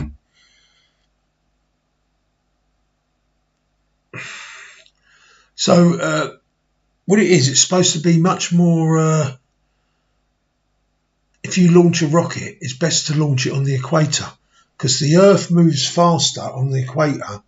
So any rocket that takes off, it will save loads of fuel if it takes off on the equator, and therefore you use less fuel. And it's got a load of advantages if you do that. So Brazil's launch site is in a great location, but will US rocket companies want to use it? Well, I suggest they will. I mean, the French using French Guiana, and because that's close to the equator as well. Yeah, they've basically said they're having free speech. And they'll probably start fining the companies like YouTube, Twitter, if they keep censoring people's free speech in Poland. This is what you've got to do. See, we done the opposite, didn't we? We had that, what's her name, that Labour MP? Oh, she was married to that wanker who got kicked out. He got voted out. And she kept saying that we will pass laws to censor big tech if you don't stop these bloody racist Nazis, which we wasn't, we're just people with conservative voices, from saying what we want to say. So they ended up censoring us. Right, so on Tuesday, the Trump administration, is the Pentagon shape, that big blob, right on the right-hand side in the middle. On Tuesday, the Trump administration signed a preliminary agreement with Brazil that could one day lead to US rockets launching from the South American's country coastal spaceport. This is all part of the race against China.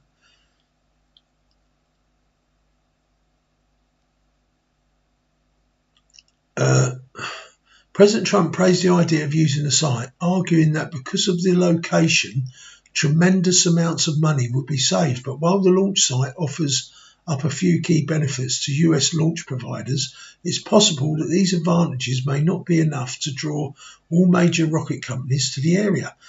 The biggest asset of Brazil's spaceport is its proximity to the equator. The site, known as the Alcantara Launch Center, is located at latitude of just 2.3 degrees south. For anyone launching a rocket, that's a juicy spot. There aren't many options on Earth for launching that close to the equator, and the site would make it much easier for satellite operators to send payloads into an equatorial orbit. Additionally, rockets at the equator get an extra boost in speed thanks to the Earth's rotation, which helps rockets save on fuel. The Earth's rotation is really fast at the point where the equator is. It's at its fastest, so rockets can pick up speed really quickly. That's why they need to.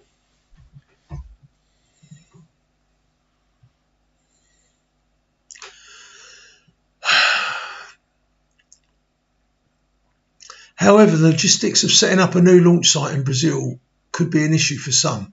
The larger US rocket companies such as SpaceX, the United Launch Alliance and Blue Origin already have multiple options for launching out of the US that are relatively close to the equator. A new site would need a lot of upfront investment in order to create the ground infrastructure in Brazil to support each company's unique rocket design. It's a lot of money and work for a small amount of benefit in flights. Plus, shipping overseas to Brazil can add an extra layer of time and money that wouldn't be an issue when launching from the US. There are some launch providers on the smaller end of the rocket scale that see big opportunities in Brazil. Companies like Startup Vector, which are focused solely on launching small satellites, have openly advocated for the chance to launch out of Alcantara. It would allow them to launch missions that they simply cannot do in the United States because of their smaller size, since the company's hardware isn't as big as that of the Falcon 9 or an Atlas V rocket. Very little investment is needed to make the launch pad infrastructure. I think it's really going to be the domain of the future. Small rockets that go there. Jim Cantrell, CEO and co-founder of Vector, tells The Verge. Why Brazil? Rockets launching again from Alcantara would reinvigorate what was once a major national resource for Brazil. Numerous sounding rockets took flight from the area throughout the 90s, but in 2003 a rocket intended for orbit exploded on the site launch pad during some ground tests, killing 21 people nearby and levelling the pad's launch tower. The accident halted Brazil's efforts to launch two planned satellites, and the country's space efforts have had difficulty recovering. Fucking hell. That's a bit of a state, isn't it? Wreckage at the Alcantara Launch Centre following the 2003 explosion. So Trump's going to go.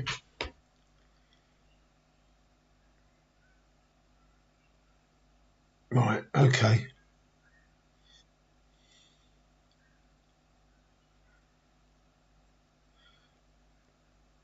Good morning, Tracy.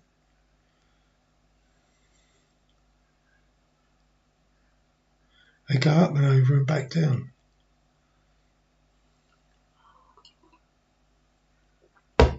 Right.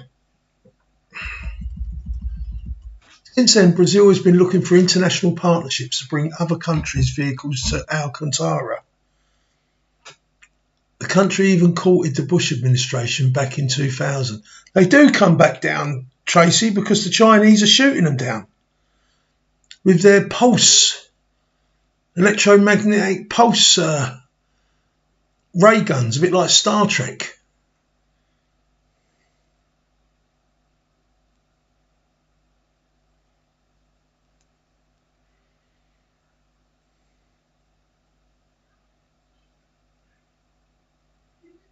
Stationary Earth. Fucking hell, Jesus. Brazil, you have to give us a link to this stationary Earth theory, Jesus. Brazil has been looking for international partnerships to bring other countries' vehicles to Alcantara. The country even courted the Bush administration back in 2000 to bring commercial launches to the site. But those efforts were met with opposition from Brazilian lawmakers. Now Brazil is trying again. In 2018, the government invited two major US players in aerospace, Boeing and Lockheed Martin, to visit Alcantara. According to a report in Reuters, the goal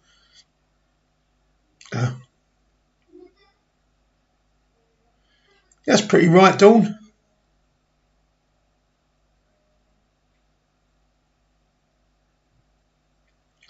Yeah, it does. The water goes down the plug hole in a different direction to the people in the Northern Hemisphere. You're right there, Tracy.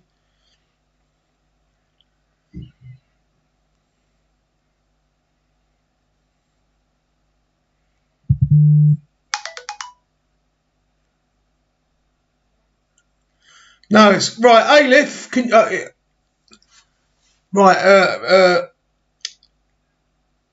Kerry's saying that it's a bad link. Hey, Alif, can you take this picture down? Take the picture down, will you? Take the picture down. Let me go and tell Kerry we're going to take the picture down.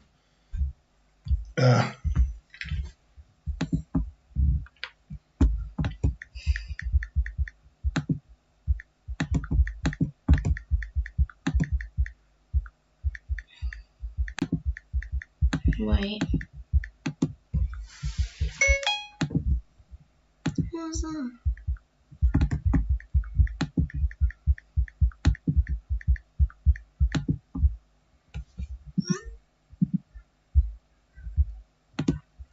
When I had that picture up, so that's the second time I've done it now. I won't do it anymore. Why not? Good morning, Tracy.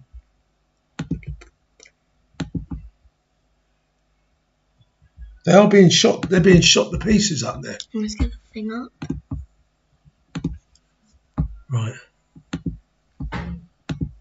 Well, we've got to rebuild this site now. This thing needs OBS needs updating. I'm gonna update it soon. Right. Okay. It told me it needs updating, but I've just ignored it because I really can't be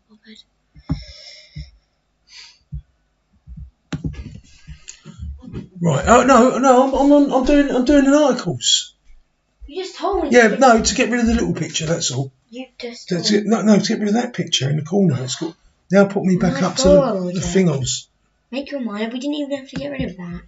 Well, I just wanted the picture down. That's what I said. The little picture in the corner. Right. The picture is that. Well, you know what I'm on about. No, I don't. The little one in the corner. I don't know what you're on about. Right. Okay. You just messed it all up. That's it. That's the picture I want. So let's just expand that up. Right. Right, since then, Brazil has been looking for international partners to bring over. I've read all this out. Now Brazil is trying. Right, okay.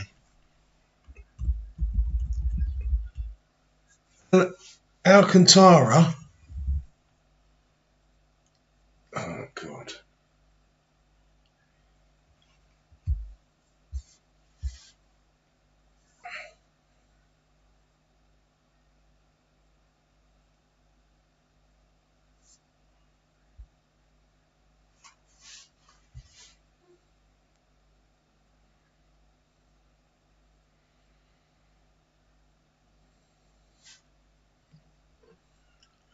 Alcantara boasts the new impressive geographic benefits that are needed for a spaceport.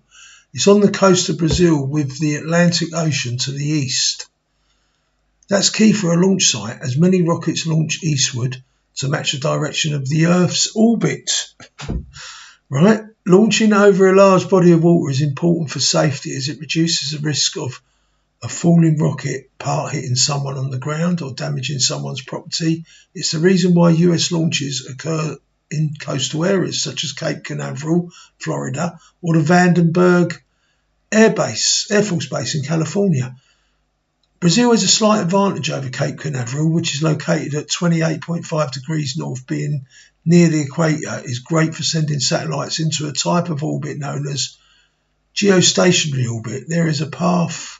This is a path 22,000 miles above the Earth's equator, where satellites are travelling at the same speed as the Earth's rotation. The result is that satellites basically hover over the same patch of Earth at all times. It's a perfect spot to deposit a communications satellite or surveillance probe that needs to look at the same region of the planet at all times.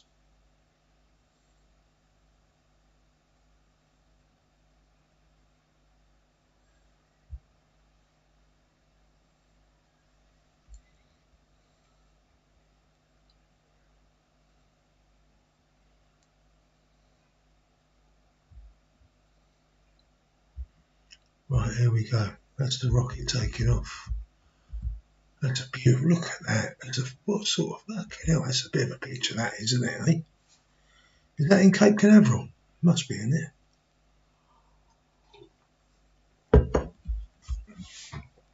Yeah, a SpaceX Falcon 9 takes off from Cape Canaveral, Florida. Fucking hell, what a picture that is. It's a bit of a sight, that is, isn't it? Eh? Oh.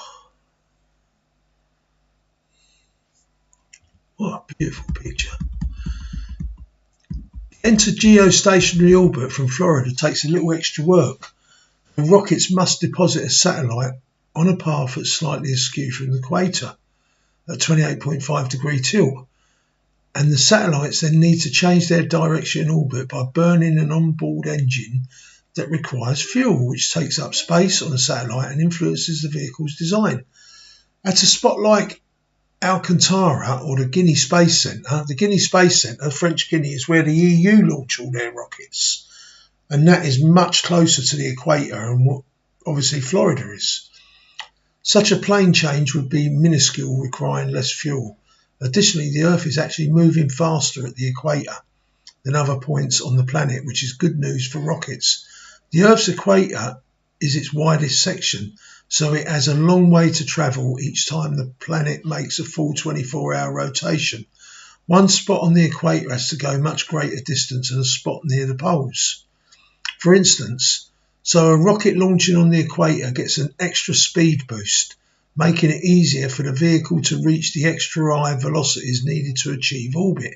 The rocket doesn't need as much fuel, making launches more efficient and potentially allowing companies to pack in more cargo on a flight.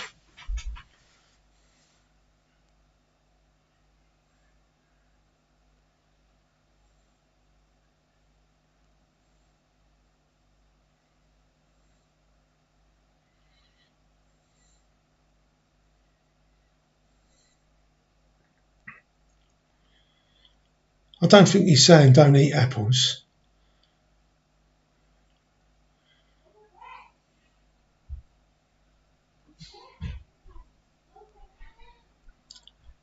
Well, there's all the superpowers have got little bases in the Antarctic, Dawn, and they sort of share it amongst themselves. But yeah, there's sort of an international agreement where no one settles there permanently. I'm sure it's been breached by the Chinese or even the British and America. Who knows? Who knows what the globalists have been up to down there?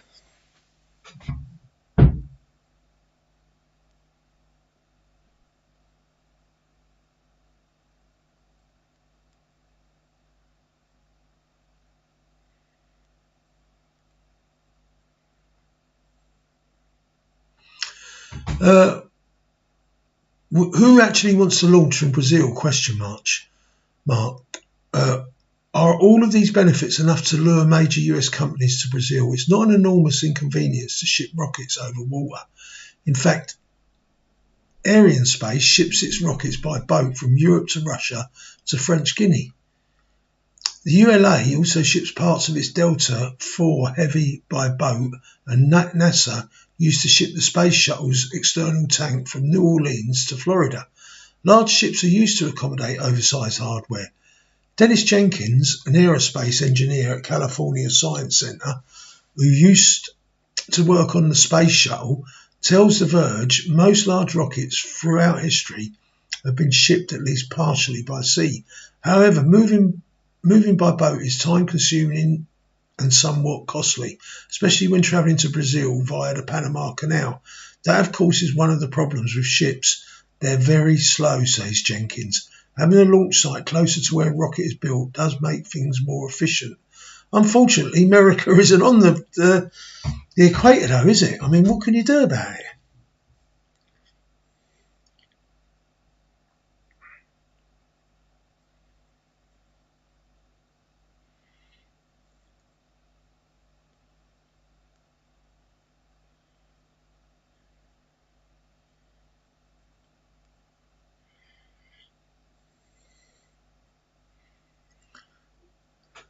It's a much better name, Jesus Jones, isn't it, Tracy, than Chemical Liquor.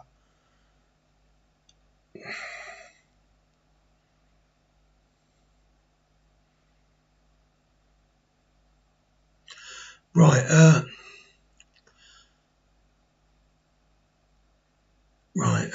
Recently, SpaceX CEO Elon Musk noted that the company's next generation rocket, the Starship,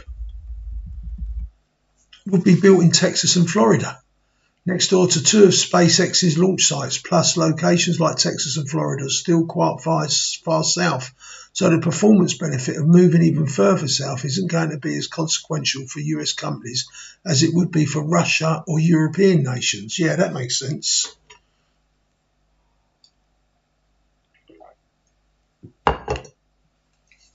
I think what I think's going on here is that it gets smaller companies with these little satellite dishes, they'll want to use it. So you get the money that way.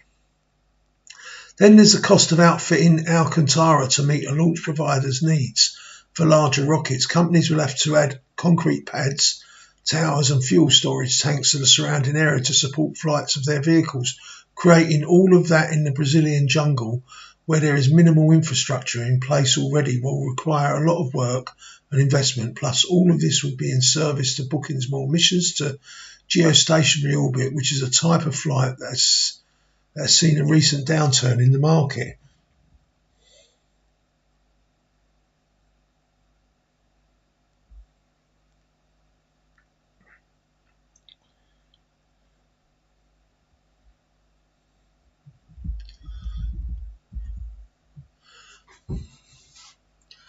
Vector rocket, which stands about 40 foot tall. Fucking hell. SpaceX already told Reuters that it was not interested in building at Alcantara and declines to comment to The Verge.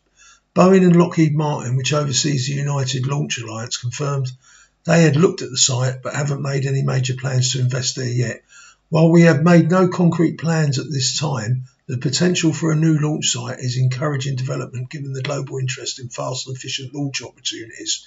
A representative for Lockheed Martin said in a statement to The Verge, Boeing declined to comment. Ultimately, Alcantara may be a better investment for rocket companies that don't look like SpaceX or ULA.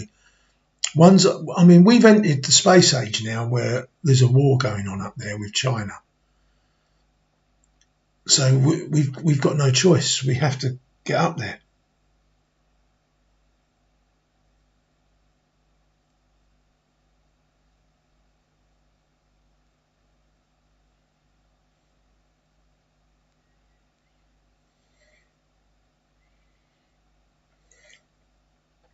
Actually makes me feel sick, that name, Tracy Licker. Tracy Licker. Tracy. Funny name, chemical liquor. I mean, oh God, it sounds disgusting. I don't know where he got it from. You want to see some of his email names?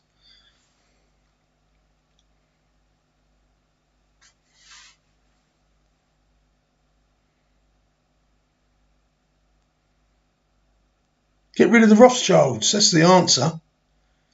And the Rockefellers. They've got to go. They've gone mad, these people. They think they own the world.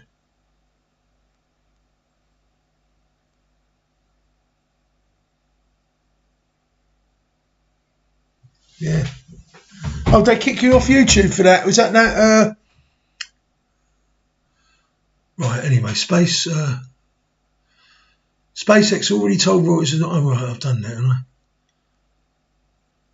Ultimately, Alcantara may be a better investment for rocket companies that don't look like SpaceX or ULA, ones that are chasing another market entirely. Companies like Vector are only capable of launching smaller satellites to low Earth orbit, and these types of probes are incapable of changing their directions significantly in space. So if a small satellite operator wants to go into a lower orbit over the equator, they basically have to launch at the equator. Virtually nobody is launching any rockets to low Earth orbit, equatorial orbits, says Cantrell. Virtually nobody. Vector hopes to be one of the first companies to offer that option, claiming that around 10 customers have asked for it.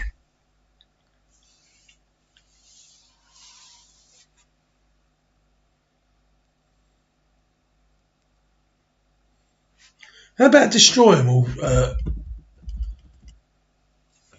Jesus? Expose all their criminality, and an extra boost in speed for a small launcher like Vector means much more than for SpaceX or the ULA. It could be the difference between launching £200 and £300, open up the company to different types of missions.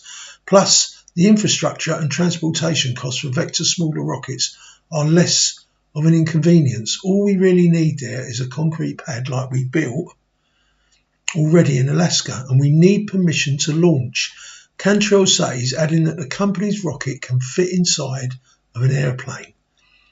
Oh, right, so they can fly it there. Alcantara is nowhere close to being open for the US rocket business yet. The US signed what is known as a Technology Safeguards Agreement. You know what they've done it for, haven't you? They've done it so the Chinese don't get there. That's what they've done it for. The US signed what is known as a Technology Safeguards, otherwise the Chinese would move in there. And then they'd be in South America, right on the equator in Brazil. The US signed what is known as Technology Safeguards Agreement with the company, which is the same kind of agreement Bush signed back in 2000. The deal needs to be approved by the Brazilian Congress, and if that happens, there are still a lot of regulatory hurdles to go through. But if it is allowed someday, the site seems much more suited for smaller rockets than bigger ones. That's what they've done it for. Stop the Chinese getting in there. It don't matter if hardly anyone wants to use it. Which is what we're up against when you're in a bloody Cold War.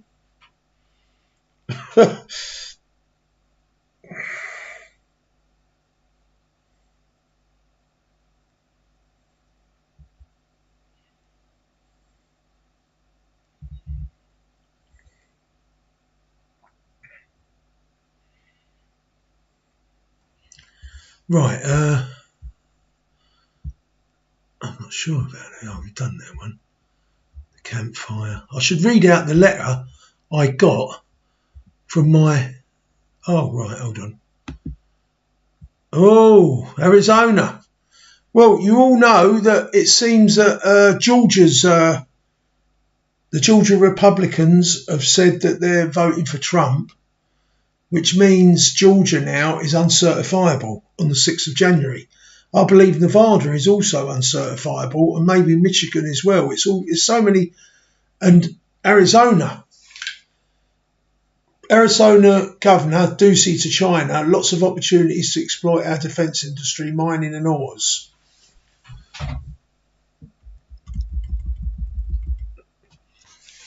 The video is shocking as Americans only begin to wake up to the reality of just how severely compromised their political leaders are by a communist superpower. Arizona Republican Governor Doug Ducey's alarmingly frank language resounds like thunderclaps. We had just a great meeting with the Chinese Chamber of Commerce just now, and very exciting, lots of opportunities, including pub. I mean, some of us are old enough to remember the Cold War with the Soviet Union. We never had student exchanges or Soviet Union businesses opening up in the West or allowing... we never... Look, a Cold War is that you don't have nothing to do with these people. The world was divided, and it was economic sanctions to the death from both sides. And yeah, there was a danger of a world war. But the thing was, the two systems had to compete against each other, and it's been proven that we outcompeted the communists, so therefore their system collapsed. Now, it turned out that what's happened is, in the West, all our countries have been taken over from the presidents and the long march of the institutions by globalists, which by definition are sort of communists, and they've financed allowing China to join the World Trade Organization, destroying the Twin Towers, right? Their very own Twin Towers, and basically giving China a leg up to be the new power of the 21st century. But it's not working. They put one president in who's challenged them, and then they're falling apart. They've had to completely fucking cheat the election, cut free speech out, expose themselves with a fucking virus and everything. It's all coming apart. They're panicking, trying to get China this leg up and trying to force Trump out, trying to stop Brexit and give us opportunities to go back in. It's all an embarrassment for them. They're finished. And we will come through all of this. There's no doubt about it.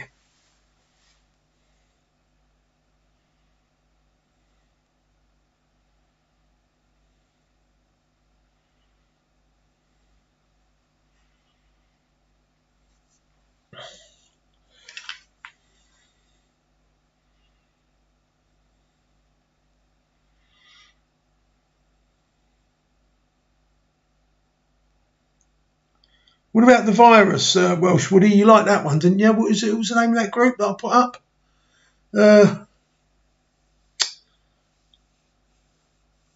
Fucking forgot what it's called now.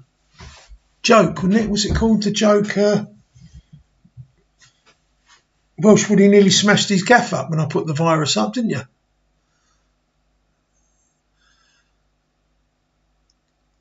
I've mentioned semiconductors, electronics, aerospace, our defence industry, mining and ores that we do. So I think from the franchise business to the aerospace and defence business, we'd like to do more business with China, with Chinese business people. This guy has sold his country out. He's a fucking traitor. And he's going to end up being put against the wall and shot or hung from a fucking tree. That is Ducey speaking directly to the Chinese state-run media, Organ China Daily, in July 2017. There is no nice way to spin this. An American governor is captured on video offering up this country's sensitive military technology and natural resources to a communist foreign nation. Fucking what a wanker. And he's still doing it to this day. Because, what are we talking here? Arizona. Yeah, he's the Arizona governor. And he will not allow Arizona to deselect because they've cheated it. And he's a Republican. He is a Republican, and Ducey's a Republican. Can you check that out, Jesus? Is Arizona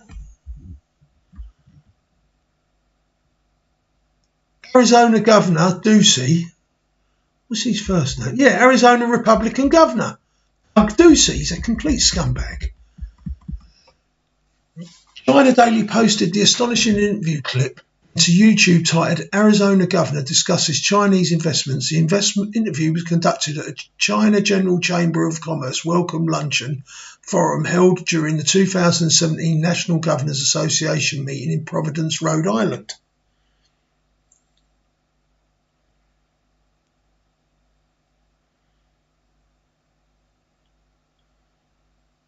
And there's me, I only like Johnny Cash.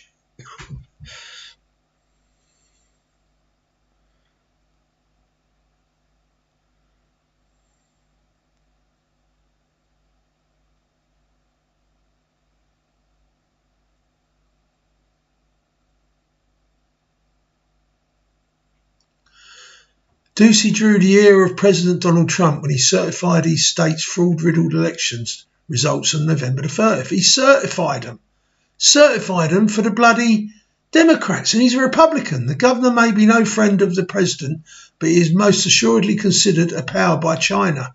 Ducey has been listed as a friendly in a Chinese think tank's ranking of all 50 governors' attitudes towards China.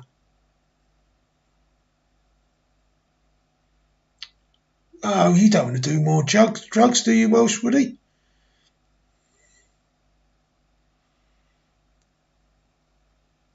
Fucking hell.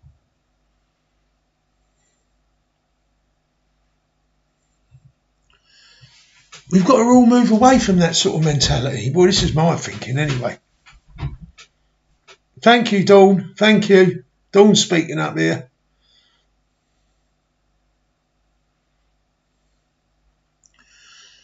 Right.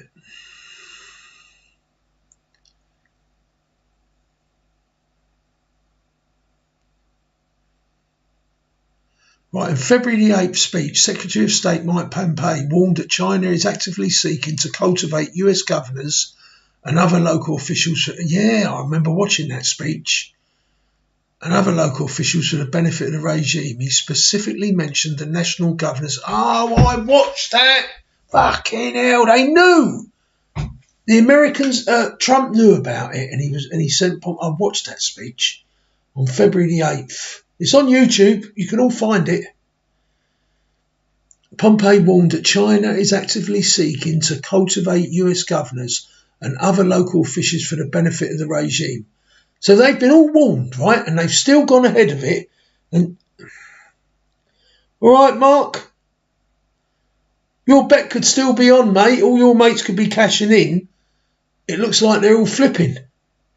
But it might still mean that if they're uncertifiable, then nobody wins.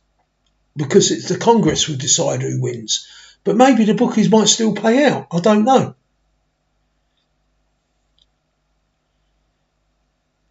Jesus has got his name back. He realised he didn't have to go by chemical liquor anymore.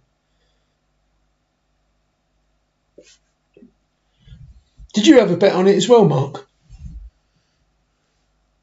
Would you call him lumpy?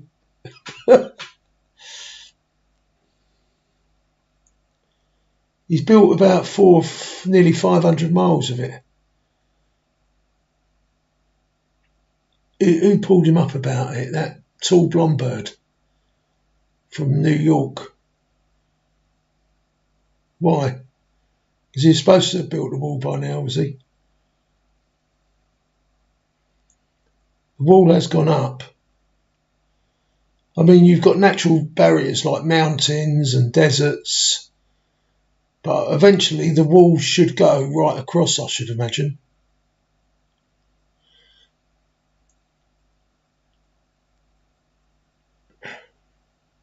What was her name again? That tall, she's about 50 odd.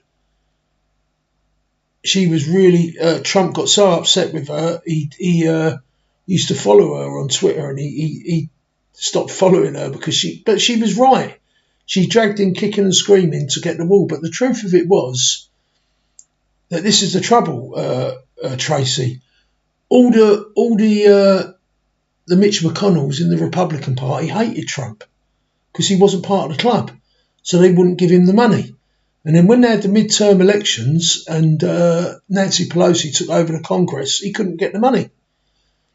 And he tried and tried and tried, and Mitch McConnell didn't want it either. The Republicans didn't want it because they all wanted cheap labour in the country. But in the end, you know where he got the money from, didn't you? Because he got it from the defence budget. And he used the defence budget rather than raising it, so he had to take the money out of the defence budget to build the wall. But Mexico will still pay for it in the long run. What you've missed is what the bomb. The bomb wasn't a bomb, Mark. I'm talking about in Nashville. What we believe it. What was it called again, Jesus? It was a pulse. It was an electric magnetic pulse sent down by a Chinese satellite. And as a guy took a picture of it, I haven't got the picture, but he's a trusted man, and he broke it down to frames. And the first two frames, you see something like a blue bolt coming from the sky, and it exploded about the roof level, above the buildings, right near to where the RV was, which exploded everything in the area. It turns everything to carbon. And what I've had to do, Mark, is show people that China has been having satellite killers.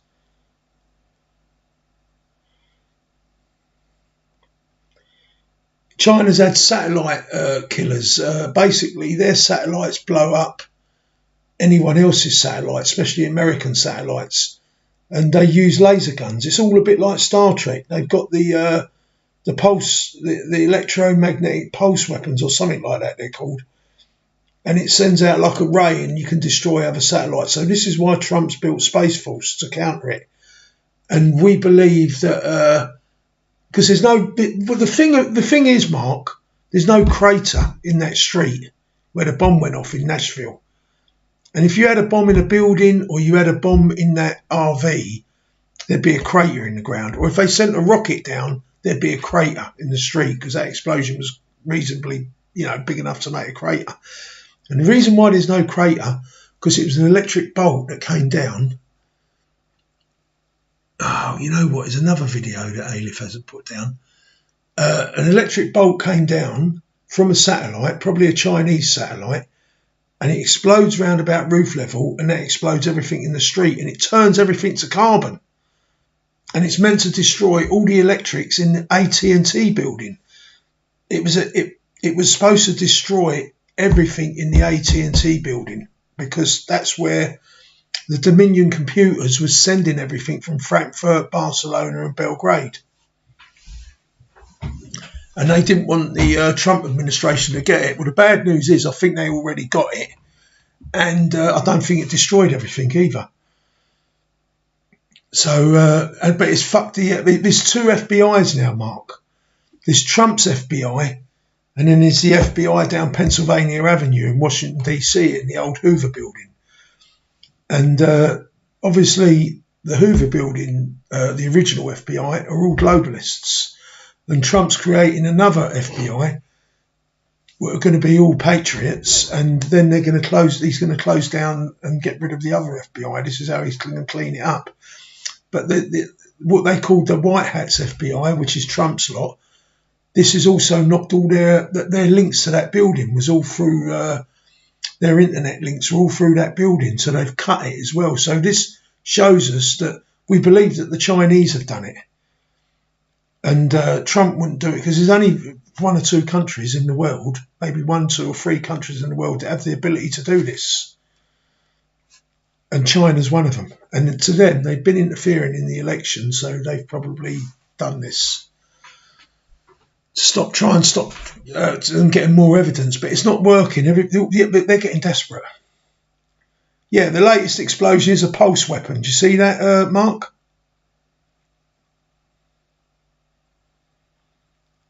What's the dodgy plug? The way the water goes down the hole, Jesus.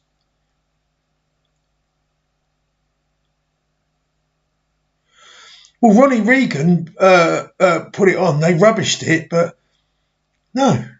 I mean, they rubbished it, but maybe that was all part of the game.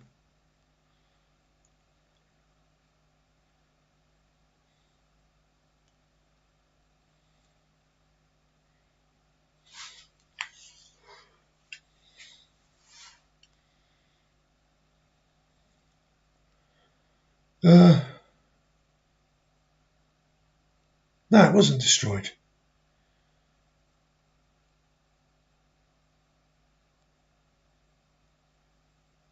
No, I mean, look, that's the idea of it, Jesus. You come on here, I mean, Tracy come on here, she said loads of things, and satellites don't stay up in the sky. I still don't understand what she's saying, but this is what it's all about. Everyone's can come in here and say things that are like, fucking hell, what's that? And you just think, what the fuck is going on? And this is how you exchange ideas. This is what it's about. People have got their, I mean, you got the flat earthers. People, what's this flat earthers about now and there? I don't understand it. What a flat earther is, but they actually are flat earthers. Are you one of those, Jesus? Do you believe the earth's flat, or do you believe it's an apple shaped? I think you were saying.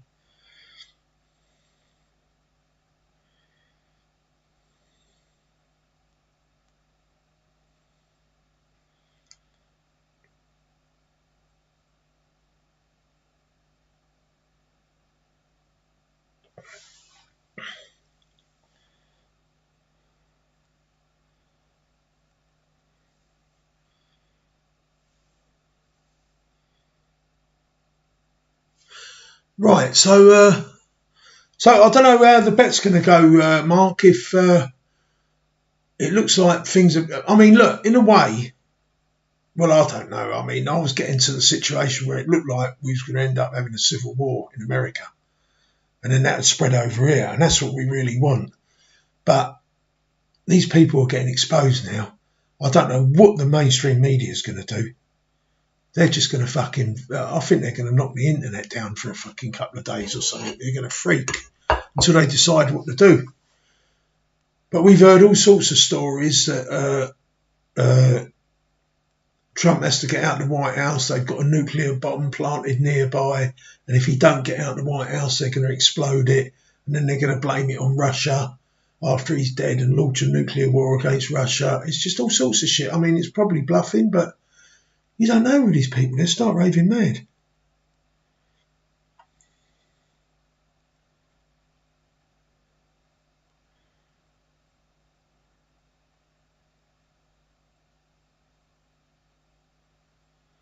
Well, it was, hold on.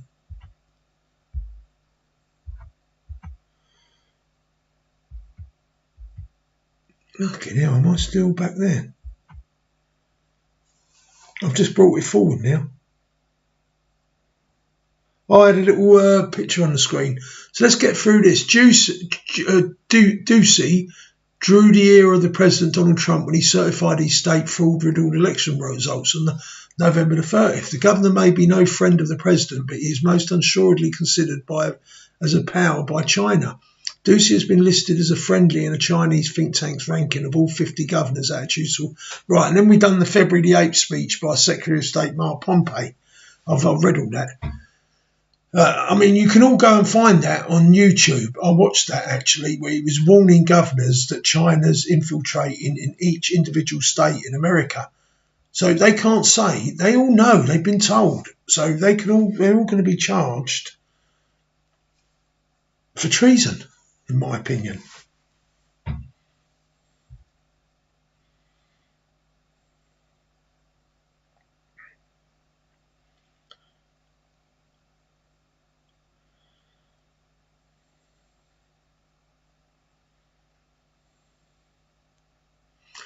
Right, so last year I received an invitation to an event that promised to be, quote, an occasion for exclusive deal making. It said, quote, the opportunities for mutually beneficial economic development between China and our individual states are tremendous, end of quote.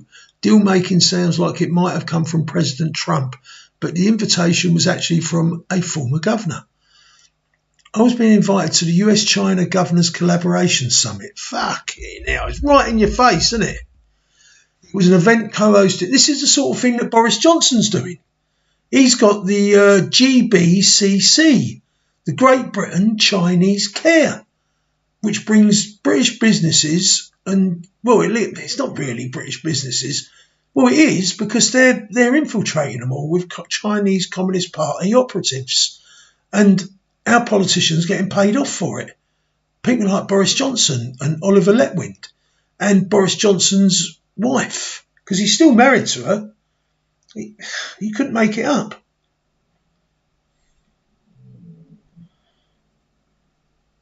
Of course he's on our side. Even Jesus Jones has come over, Tracy, on Trump's side.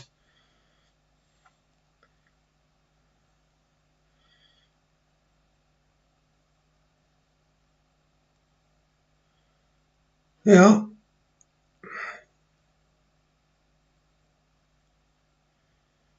Is that an American donut, Jesus, or an English donut with jam in the middle?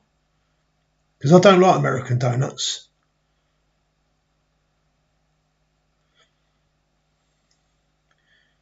You wouldn't rule it out that you're becoming a Trump fan, Mark, or not? Or are you still not sure? Or are you still sure that he isn't?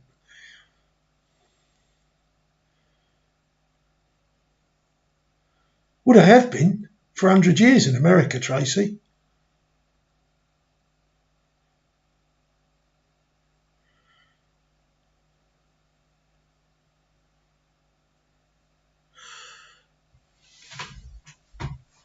Right, let's get back on this. Right, it was an event co-hosted by the national governors. The national governors, these are all the governors of the legislators. The very governors that have allowed Dominion computers in, right? And they've all been bought for. Imagine how many millions they've got. These are key. The founding fathers put all these safety features in so that the American general elections couldn't be compromised. And they've literally gone along buying every level. And when it was taken to the Supreme Court, they knew that they couldn't listen to the evidence, because if they listened to the evidence, they'd have to go along with the fact that it had been cheated. So they refused to listen to it. But the beauty of it is it's brought them all out. It's flushed them all to the surface. And we know who the corrupt ones are now. We know who's been bought off. Right down to Mike Pence, the probably potential paedophile.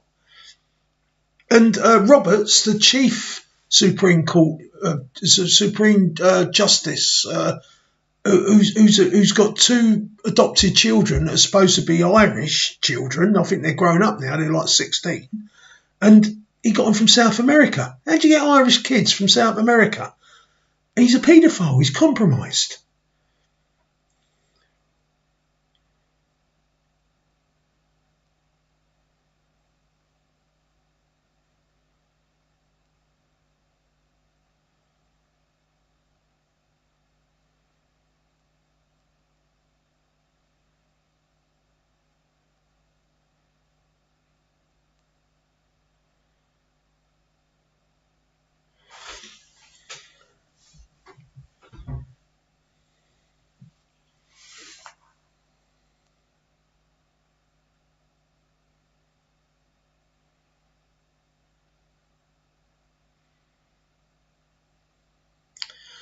Well, a donut-shaped universe, that was what Einstein said, didn't he?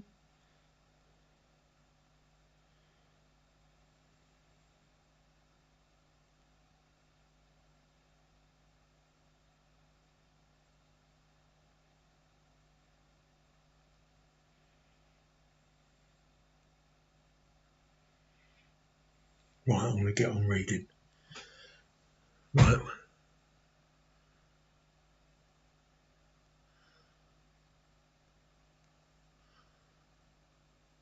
I mean, the biggest shock for me, my ex-brother-in-law one day come up to me round about the turn of the century. Yeah, it was round about the turn of the century, and he said that we never landed on the Earth, on the moon. The Americans never went to the moon, and I couldn't get my head around it. I thought we did. Then he gave me all these reasons why it didn't happen, and I sat there and listened to him, and I didn't know what to say. I didn't know whether he was telling the truth or what. And this is how that was the first time I started hearing really big conspiracy theories. And now I don't know if we went to the moon or not. I haven't got a clue anymore. I ain't got a clue of anything. I mean, the more we seem to know and find out, is the more for me, it means I know less.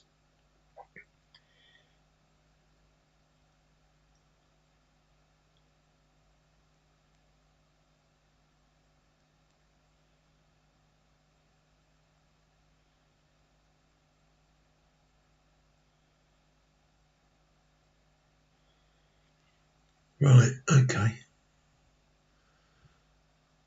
Right.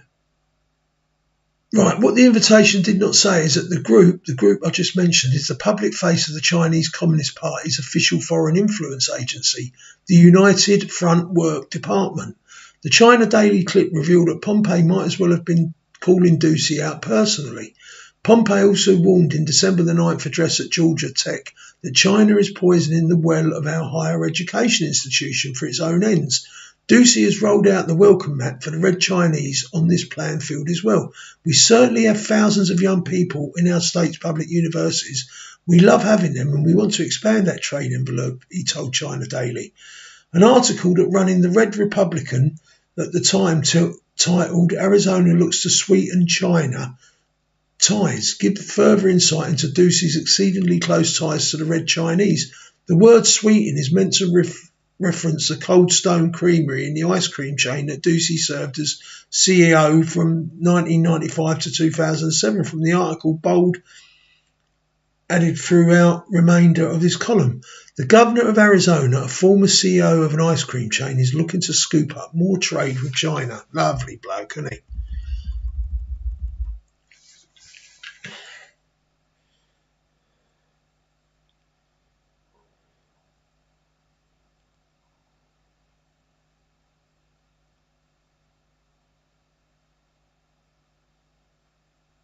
Who turned it off, Jesus?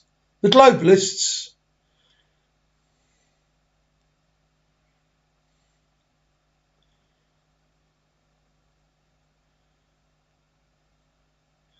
That's what my brother-in-law said. There's like a belt of radioactive stuff that would kill any human being.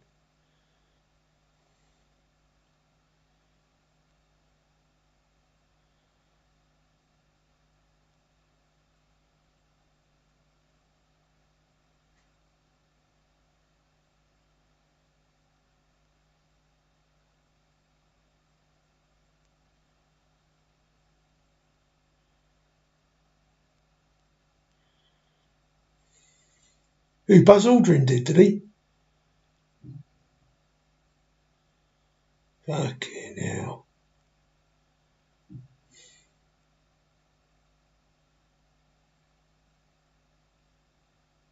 Fucking hell.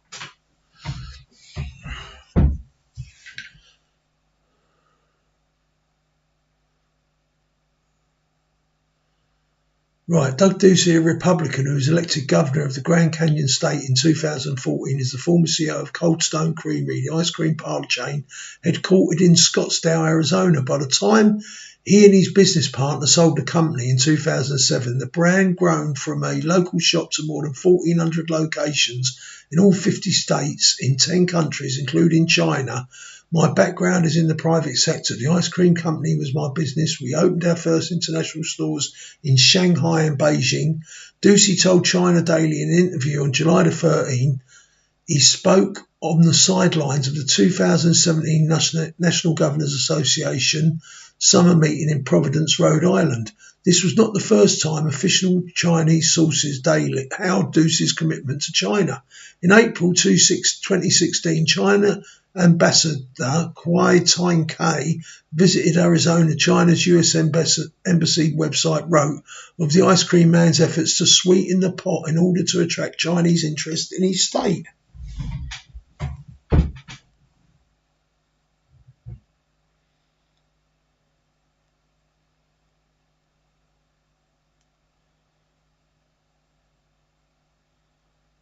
Fucking hell.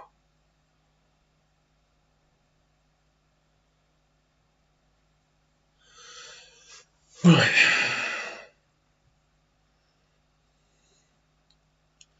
Are they going to tell us all what's going on?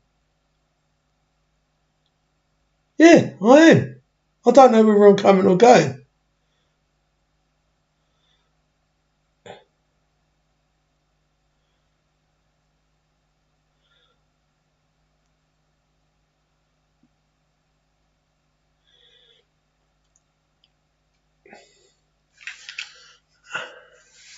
Right, this was not the first time official Chinese sources hailed Ducey's commitment to China. Yeah. What, the lizards? Is that your favourite subject, Jesus? Fucking hell. Everyone else bars him, you know, Tracy. I'm the only one that's put up with him.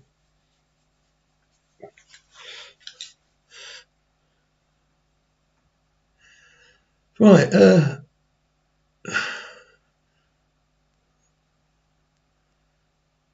this was not the first time official Chinese sources hailed Ducey's commitment to China. I've done that. Governor Ducey warmly welcomed Ambassador Kai to visit Arizona and said that Arizona always actively involved in promoting and developing the positive relationship with China and did benefit a lot from the fruitful outcomes. Arizona will increase investments in scientific and technological innovation to create an attractive and better business environment for the upcoming Chinese entrepreneurs. Governor Ducey also expressed his hope that both sides could enhance the cooperation on the field of education, tourism and the utilisation of water resources. Yes, Ducey is keen on selling our nation's precious water resources to the thirsty Asian giant as well. The more one kicks over this rock, the worse it gets.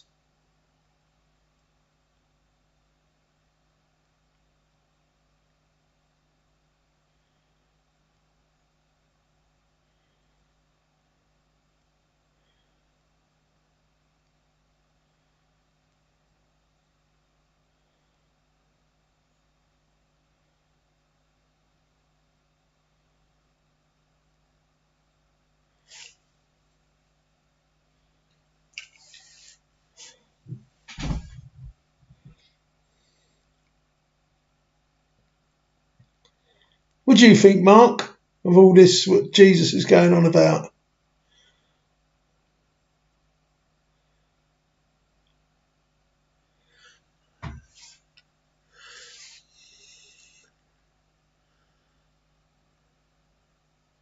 Right.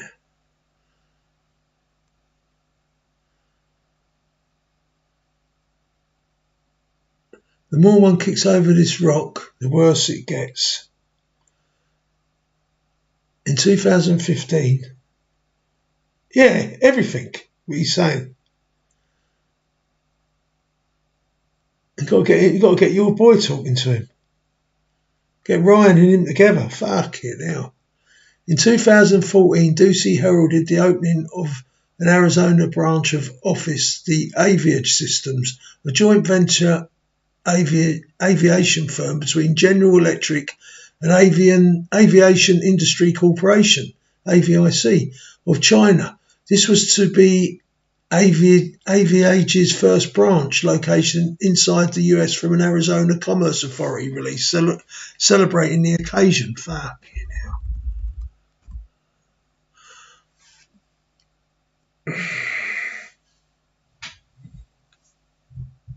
You want the money? Right, I am thrilled to welcome Aviage Systems to Arizona as it makes its first US expansion that will be key to supporting the company's global growth plans. It's a partnership that makes sense for many reasons. Arizona ranks as one of the United States' largest employment areas in aviation and aerospace systems manufacturing. Governor Doug Ducey said, "We are looking forward to continuing to grow this key sector of our economy and to helping Aviage Systems grow right alongside us." Yeah.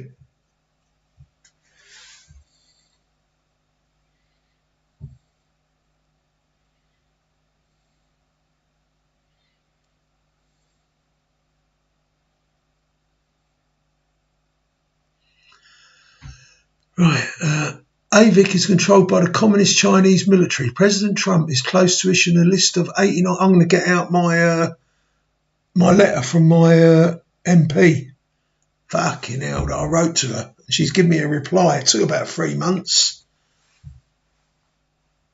The Communist Chinese military. President Trump is close to issuing a list of 89 Chinese aerospace and other companies that would be unable to access US technology exports due to their military ties. Reuters reported in November AVIC would top such a list, and with very good reason, Bloomberg reports. AVIC is a state-owned conglomerate with 100-plus subsidiaries and more than 450,000 employees. The Trump administration in June put AVIC on a list of companies it said were controlled or owned by China's People's Liberation Army. The firm also runs a civilian business that makes airliners and private jets, some built with parts made by joint ventures with American companies. An October article in Stars and Stripes chillingly details how AVIC is building China's war machine.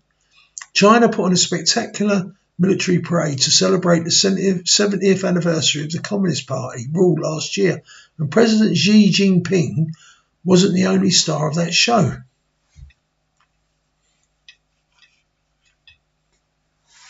Oh, it'd be great if we got Ryan and Jesus Jones together, Tracy. Fucking hell.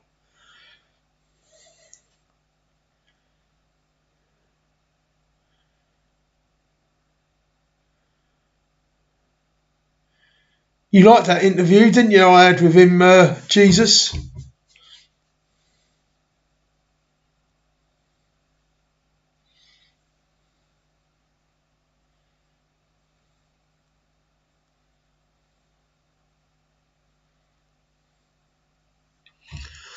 Fucking hell. Right, an October article in Stars and Stripes chillingly details how as Xi and other leaders watched from a Tiananmen Square grandstand, a squadron of fighter jets, attack helicopters, troop transports and surveillance planes roared overhead in a display orchestrated to impress TV viewers at home and warn potential aggressors abroad. The company that made those aircraft, Aviation Industry Corp of China, AVIC, a state-owned conglomerate with 100-plus subsidiaries and 450,000-plus employees, more than Boeing Co. and Airbus SE combined. This places Arizona in the position of helping China edge closer to parity with America on military technology. Works in progress, according to Chinese state media, include a stealth fighter and a seaplane that will be the world's largest amphibious aircraft. Stars and Stripes reports there is still a gap between the AVIC and where the US is, but AVIC has been able to slowly narrow that gap. Tai Ming Cheng, a professor of the University of California, San Diego's School of Global Policy and Strategy, told the US military newspaper, "This is the company that Doug Ducey ecstatically welcomed into his state. Here is cutting the ribbon on Aviage's first US office." There he goes, look. Lovely fella, look. Nice red ribbon as well, Chinese red. Now we know why Doug Ducey certified fraud-riddled voting results in his state. Now we can see why he was biting at the chomp to play his part in illegitimately installing China's old friend Joe Biden in the White House. Are his fellow Republicans horrified by his actions? Far from it. As Jesus Jones says, Conservative and Labour is communism. And that's the same in America, with Republican and Democrats equals communism. Ducey has just been named the new chairman of the Republican Governors Association. Joe Schaefer is the former managing editor of the Washington Times National Weekly edition. His column appears at worldtribune.com and freepressinternational.org. Bloody hell, it was a powerful article, that. Yeah, it's a pity. I mean, I've got one channel that's got 350 followers, but I've been banned for 90 days on that channel, so I can't do any more live streams. But that's just the way it goes. But at least I can still do lives, get him on here in chat. Right, his US turns the tide. Hold on.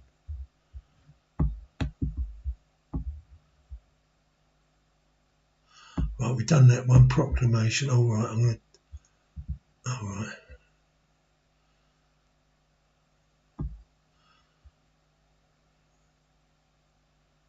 Right, McConnell. Have we done McConnell? Yeah, we've done that. Right, now this is another one here for you that proves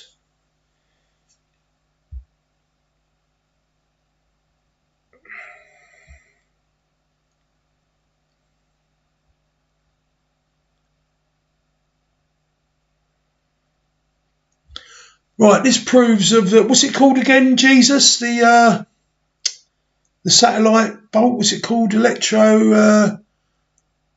Magnetic pulse, right? Look at this, Mark. This proves that the technology exists. The campfire burned homes, but left trees standing. The science behind the fire's path. This was a couple of years ago. Have a look at that picture. An aerial view of destruction from the campfire in Paradise, California, off Clark Road, Los Angeles Times. It burnt all the houses, right, and left the trees untouched because they were fired on from space by Chinese satellites, killer satellites.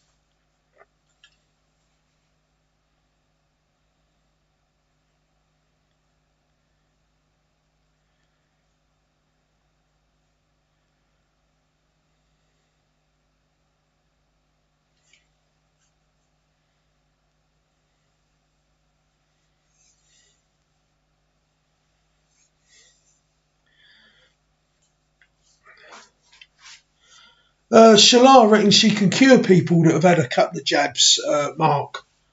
I think you can have certain things in your diet that can take it out. I mean, iodine takes some of these metals out in aluminium and mercury. And some sort of cereals, I think, can take it out. They absorb it and take it out.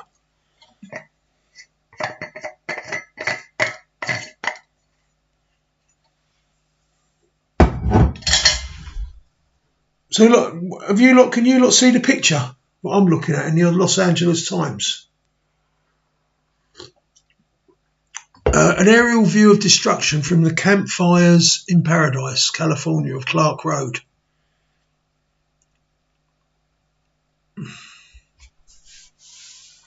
Electromagnet.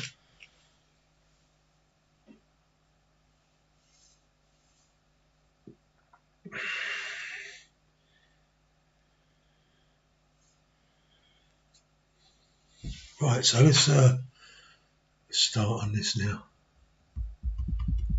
Reporting from November the 20th, 2018. There's the campfires. I don't know if you...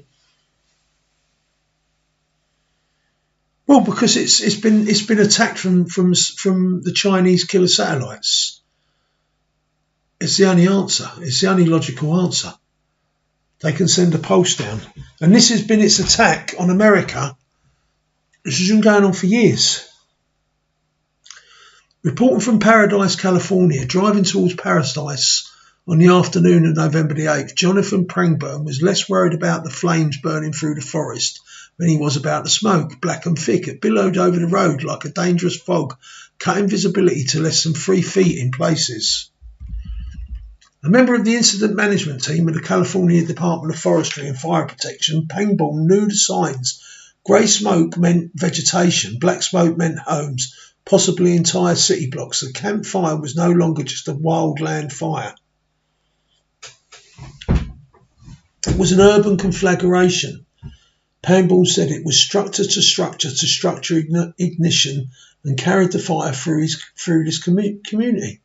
Location in the Sierra foothills at an elevation that favoured ponderosa pines, Paradise might have seemed susceptible to the ravages of a forest fire, but what Pangborn realised is that the campfire had changed its character upon entering the town. And in that revelation lay the hope of preventing tragedies such as this from happening again.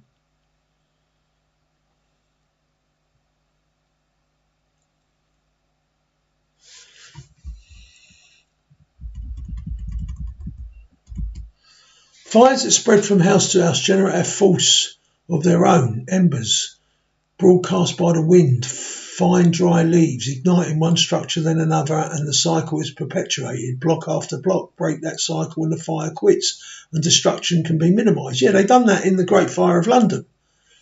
But why aren't the trees burnt out? Paradise, though, never had that chance. Defensible space and hardened structures could not have kept the firestorms carried on gusts clocking in the low 50s and feeding on the homes and low-lying vegetation from reducing the town to ash.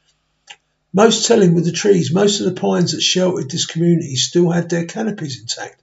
The needles, yellowed from the intense heat, were not burned, evidence that the winds that morning had pushed the fire along so fast it never had a chance to rise into the trees. But as a surface fire, it lit up homes that lay in its path.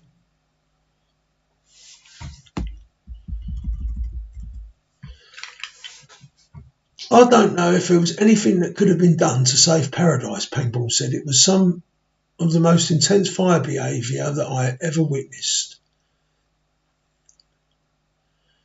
Deadly California fires prompt bold thinking about prevention. More than a week later, the 79 fatalities and some 700 still missing, more than 10,000 homes destroyed, and 150,000 acres consumed. Pangborn says there is an opportunity in this destruction. The campfire has been the most destructive wildfire in the state of California, and we don't want to experience this again.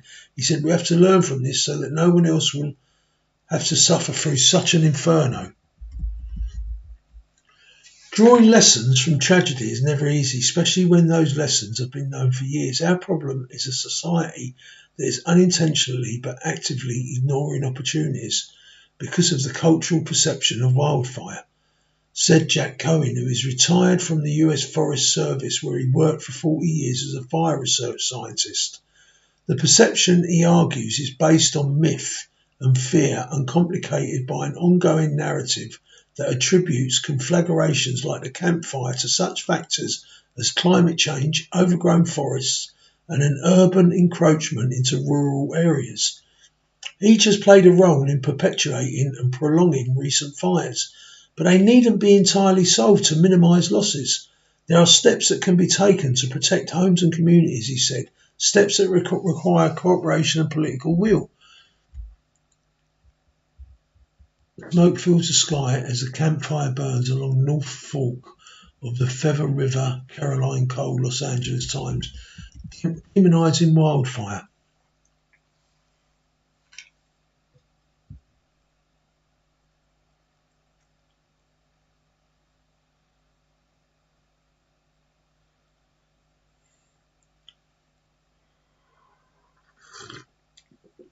Right, so the first steps, Cohen said, is to address the misinformation about wildland fires. Over decades, Americans have become disassociated from the reality of fire. Smokey Bear was almost too successful in demonising wildfire. There is a time and a place and set of circumstances when fires are beneficial for the landscape. They don't clear up all the fallen trees and all that you've got to keep the forest clean. But video of flames purling up canyon walls and photographs of firefighting standing at heroic silhouettes against a wall of orange flames perpetuate the belief that fire is both scourge and enemy. The reality is more nuanced.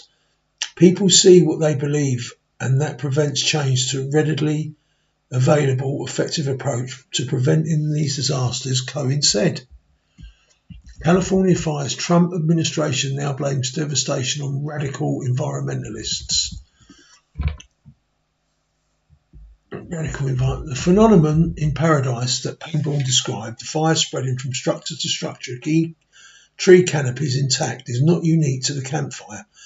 Fire behaviourists have documented it throughout the West, most recently in the aftermaths of the firestorm that ravaged Northern California last year. In spite of this, the popular perception is that wildfires burn through these communities like a wall of flames. In fact, small burning embers, firebrands blown in advance of the fire, are the primary cause of structural fires. When we look at the big flames but not the firebrands, we miss the principal igniter and pay attention to the show, Cohen said.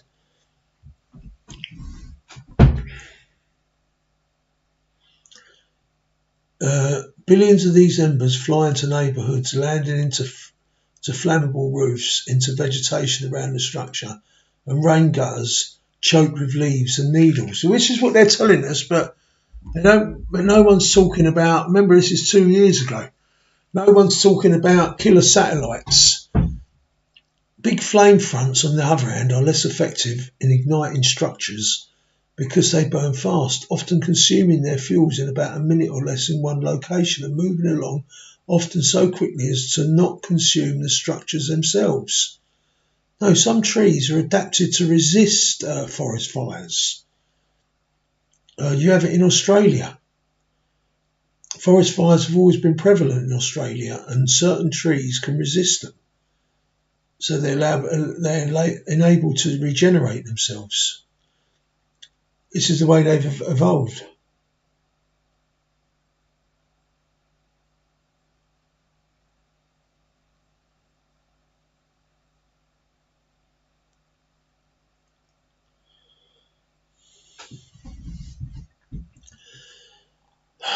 Yet, in the face of increasingly severe and deadly wildfires throughout the country, Cohen maintains that it is possible to decrease the vulnerability of urban development in the face of these events. Uncontrolled extreme wildfires are inevitable, he said, but does that mean these disasters are inevitable? No.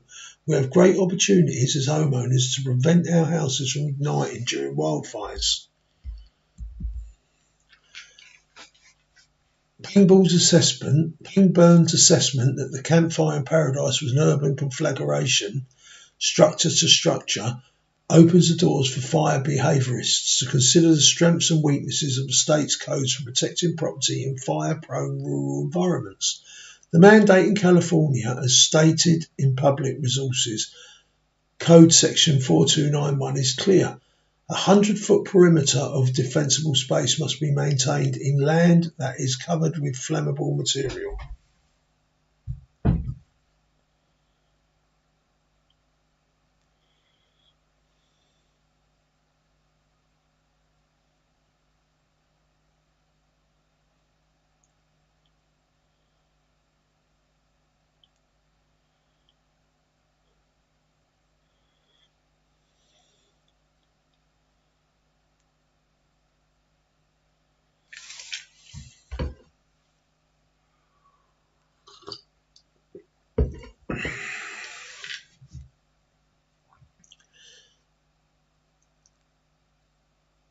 While the 100-foot requirement is appropriate, it is important to begin thinking closer to the structure itself and work out in concentric circles, Cohen said.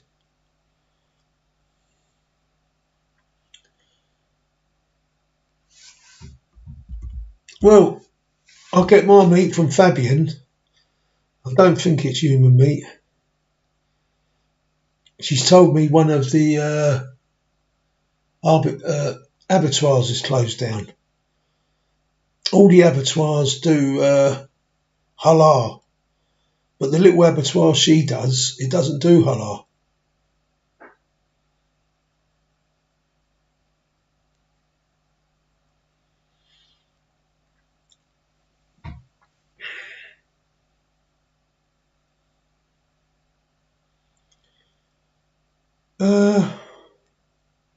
Well, hormones.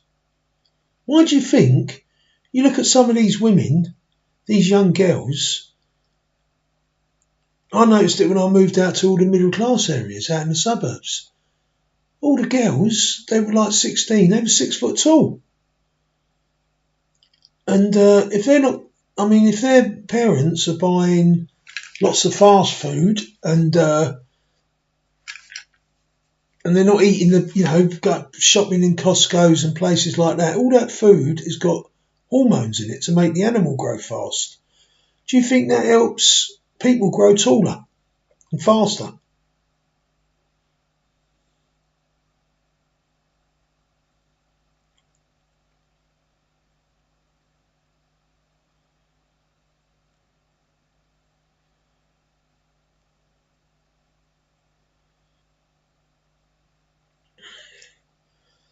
Yeah, but we know that Argentina and Brazil are the biggest beef producers in the world, especially Argentina.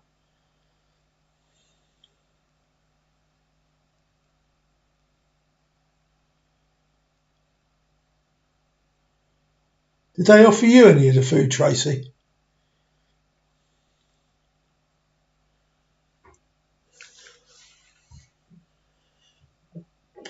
We have to take care of everything from 5 feet out, he said, so that when it burns, it doesn't produce enough radiation to ignite the structure or produce enough flames to contact the structure.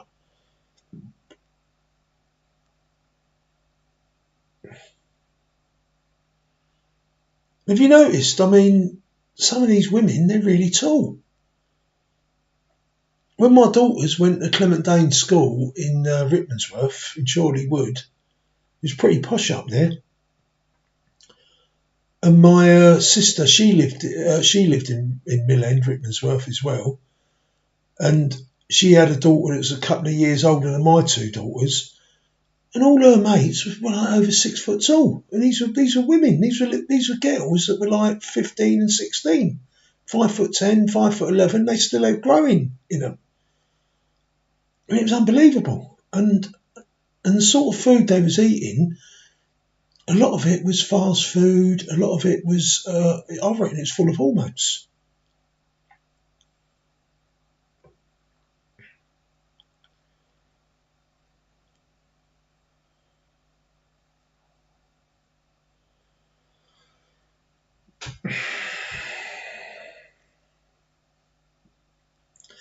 Well, if we're suffering, right, and there's going to be food shortages, you know the third world are going to be starving. And this is basically what we're going through now.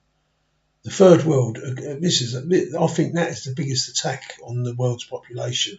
And the third world are obviously going to suffer more than us. Well, the Dutch are the tallest people in the world. They put it down to milk. They drink a lot of milk.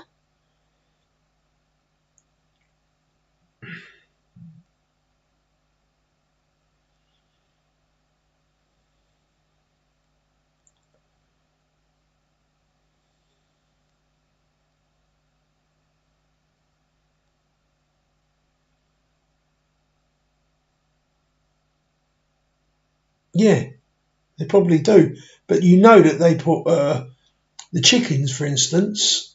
Chickens are to be, they put growth hormones in the chickens. Absolutely, growth hormones in the chickens.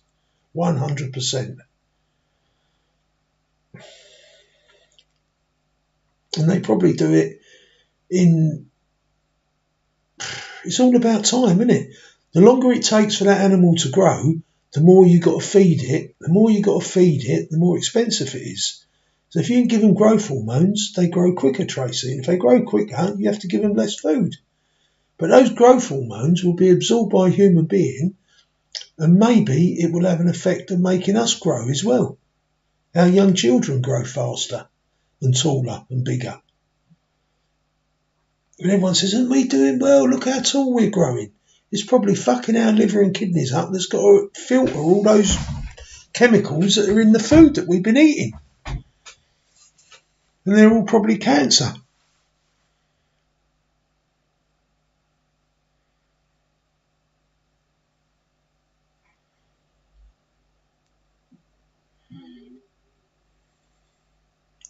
Yeah, but don't we bleed it all out, Jesus?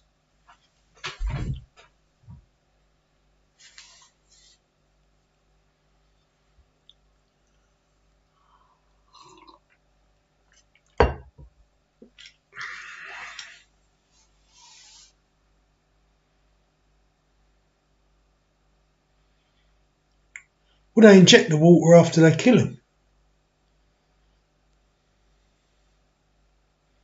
But chickens are given...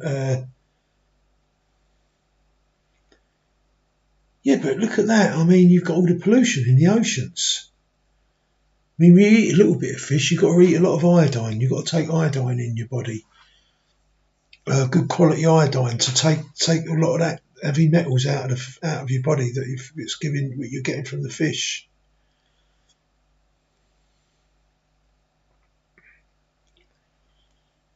Yeah, but you've got to eat some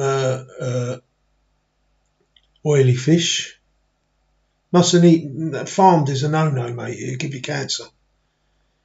There's all sorts of shit in that food.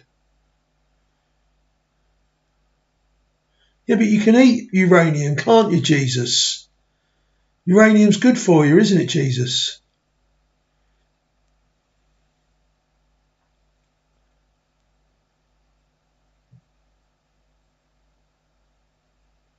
I've got loads and loads of flour. Bloody hell. Yeah, it's horrible.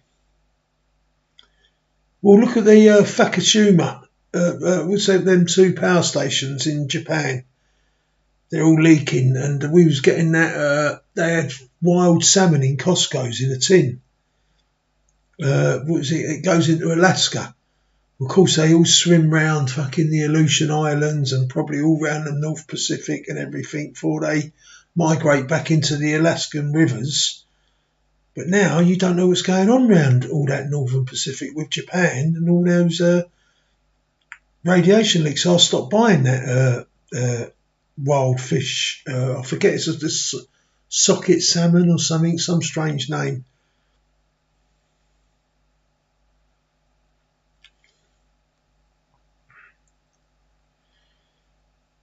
Fukushima nuclear waste, yeah. I mean, it's you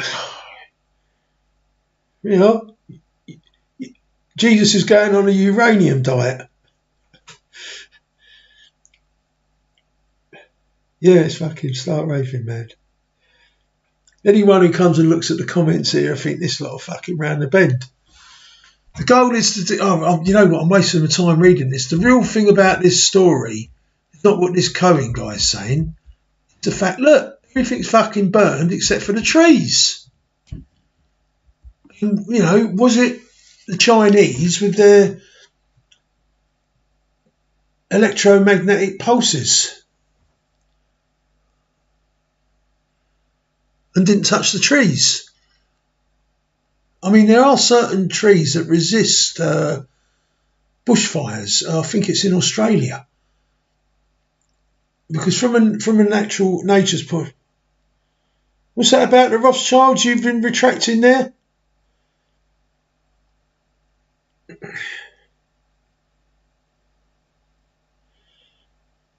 You know you can't say anything about the Rothschilds. How did they blow it up?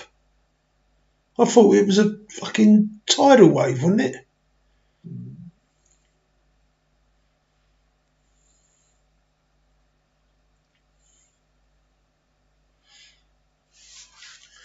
Right, now, have I got anything else? I think I've read all of these now. Right, let me get my letter from my MP. Oh no, I've got one other thing. Right, we all know about Sir Thomas à Becket, don't we? Saint Thomas à Becket. He was a Cockney. You do know he was a Cockney, didn't you? And he was the Archbishop of Canterbury. Well, Trump's quoted him on the 28th of December.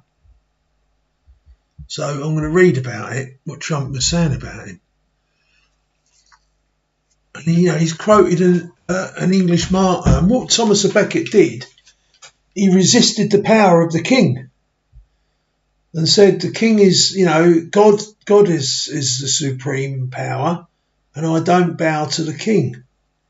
Of course, the fucking king had him killed, didn't he? That's what made him a martyr. But soon after that, I think we had the first Runnymede. What's it called again, Jesus? I've lost it. It's early now in the morning. It's 3 o'clock in the fucking morning.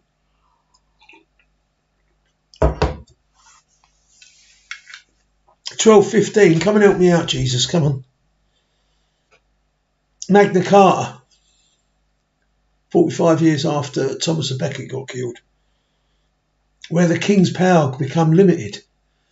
Proclamation on the 850th anniversary of the martyrdom of St. Thomas à Becket, a Cockney who became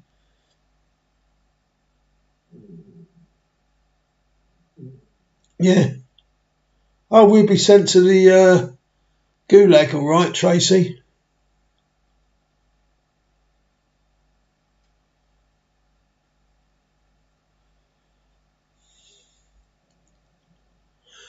Right. Well, the grid keeper keeps telling them, doesn't he? Jesus. What do you think of the grid keeper? He tells the fucking Rothschilds to fuck off all the time. Today is the 850th anniversary of the martyr. This is by President Trump. Today is the 850th anniversary of the martyrdom of St. Thomas à Becket on December the 29th, 1170. Thomas à Becket was a statesman, a scholar, a chancellor, a priest, an archbishop, and a lion, and a cockney of religious liberty. Before the Magna Carta was drafted, before the right to free exercise of religion was enshrined as America's first freedom in our glorious Constitution, Thomas gave his life so that, as he said, the church will attain liberty and peace. The son of a London sheriff and once described as a low-born clerk by the king who had him killed, Thomas à Becket rose to become leader of the church in England. When the Crown attempted to encroach upon the affairs of the House of the God through the constitutions of Clarendon, Thomas refused to sign the offending document. When the furious King Henry II threatened to hold him in contempt of royal authority and questioned why this poor and humble priest would dare defy him, Archbishop Becket responded, God is the supreme ruler, above kings, and we ought to obey God rather than men. Oh, fucking hell. You don't know the grid keeper? He's always fucking offering out the Rothschild. Go and look at him on go and have a look at him on YouTube. Good night, Jesus. Go and have a look at him on YouTube. Because Thomas would not assent to rendering the church subservient to the state, he was forced to forfeit all his property and flee his own country. Years later, after the intervention of the Pope, Becket was allowed to return and continued to resist the king's oppressive interference into the life of the church. Finally, the king had enough of Thomas à Becket's stalwart defence of religious faith and reportedly exclaimed in consternation, "Will no one rid me of this meddlesome priest?" A few Norman fucking knights saw their chance here to get on the king's good side. The king's knights responded and rode to Canterbury Cathedral to deliver Thomas à Becket an ultimatum. Give in to the king's demands or die. Thomas's reply echoes around the world and across the ages. His last words on this earth were these: "For the name of Jesus and the protection of the church, I am ready to embrace death." Dressed in holy robes, Thomas was cut down where he stood inside the walls of his own church. Thomas à Becket's martyrdom changed the course of history. It eventually brought about numerous constitutional limitations on the power of the state over the church across the West. In England, Becket's murder led to the Magna Carta's declaration 45 years later that the English church shall be free and shall have its rights undiminished under its liberties and its liberties unimpaired. When the Archbishop refused to allow the king to interfere in the affairs of the church, Thomas à Becket stood at the intersection of church and state. That stand, after centuries of state-sponsored religious oppression and religious wars throughout Europe, eventually led to the establishment of religious liberty in the New World. It is because of great men like Thomas à Becket that the first American president, George Washington, could proclaim more than 600 years later that in the United States, all possesses alike a liberty of conscience and immunities of citizenship, and that it is now no more than toleration is spoken of as if it was by the indulgence of one class of people that another enjoyed exercise of their inherent natural rights.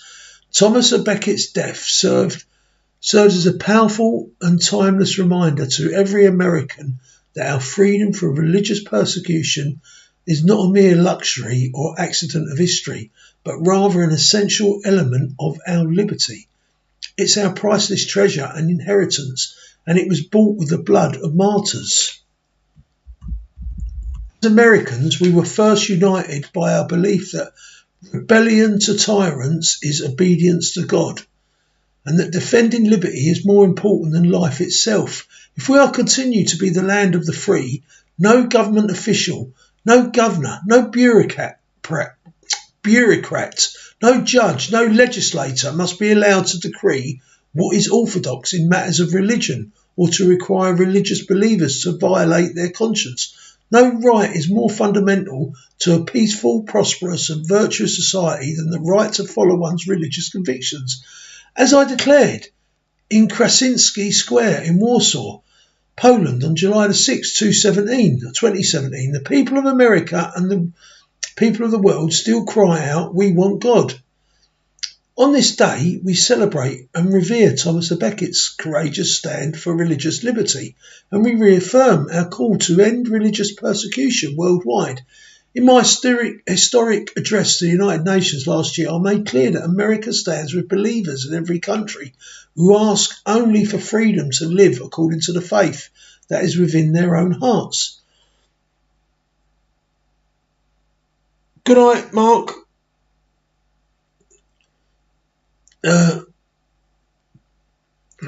Right.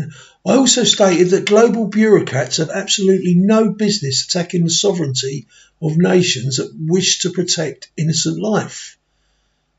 That's abortions he's talking about there. Reflecting the belief held by the United States and many other countries that every child, born and unborn, is a sacred gift from God. Earlier this year, I signed an executive order to prioritise religious freedom as a core dimension of the United States foreign policy. We have directed every ambassador and over 13,000 United States Foreign Service officers and specialists from more than 195 countries to promote, defend and support religious freedom as a central pillar of American diplomacy. We pray for religious believers everywhere who suffer persecution for their faith. We especially pray for their brave and inspiring shepherds, like Cardinal Joseph Zen of Hong Kong and Pastor Wang Yi of Chengdu, who are tireless witnesses to hope. To honour Thomas à Becket's memory, the crimes against people of faith must stop. Prisoners of conscience must be released. Laws restricting freedom of religion and belief must be repealed, and the vulnerable, the defenceless, and the oppressed must be protected. The tyranny and murder that shocked the conscience of the Middle Ages must never be allowed to happen again. As long as America stands, we will always defend religious liberty. A society without religion cannot prosper. A nation without faith cannot endure. Because justice, goodness and peace cannot prevail without the grace of God. Now, therefore, I, Donald J. Trump, President of the United States of America, by virtue of the authority vested in me by the Constitution and the laws of the United States, do hereby proclaim December the 29th, 2020, as the 850th anniversary of the martyrdom of St. Thomas à Becket. I invite the people of the United States to observe the day in schools and churches and customary places of meeting with appropriate ceremonies. in commemoration of the life and legacy of Thomas à Becket. In witness whereof, I have hereunto set my hand this 28th day of December in the year of our Lord 2020 and of the independence of the United States of America, the 245th. Donald J. Trump. You know what? I like that because it shows the links between the English-speaking peoples, and it's these links that are going to break us away from the globalists.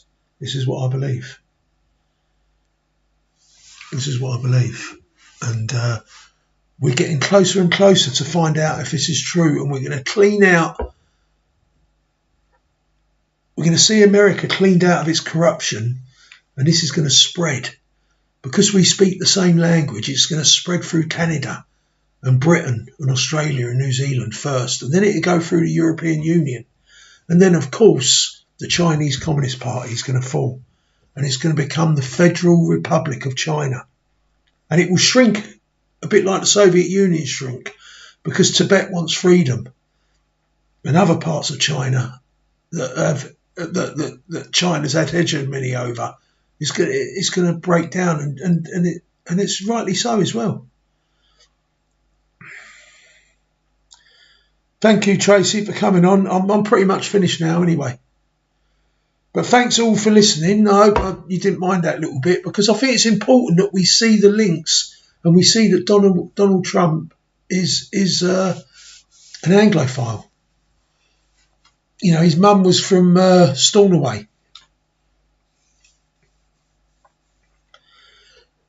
And, you know, but we're going to find out how genuine Trump is in the next couple of weeks.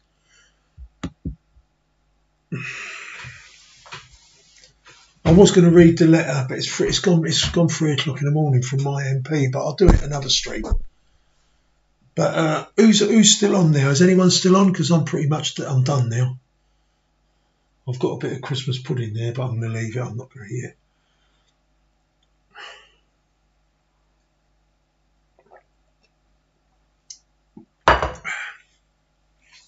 Are you still there, Dawn?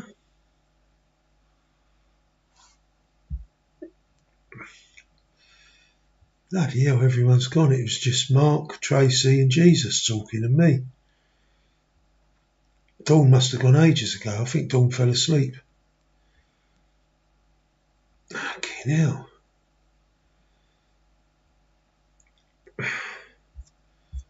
Dean went. He went missing. Who else is left there? We've got 7 people on.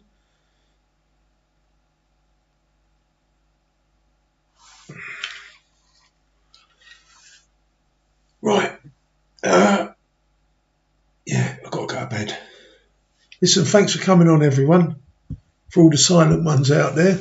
All right, so I'm going to cut the stream now because I'm fucking shattered.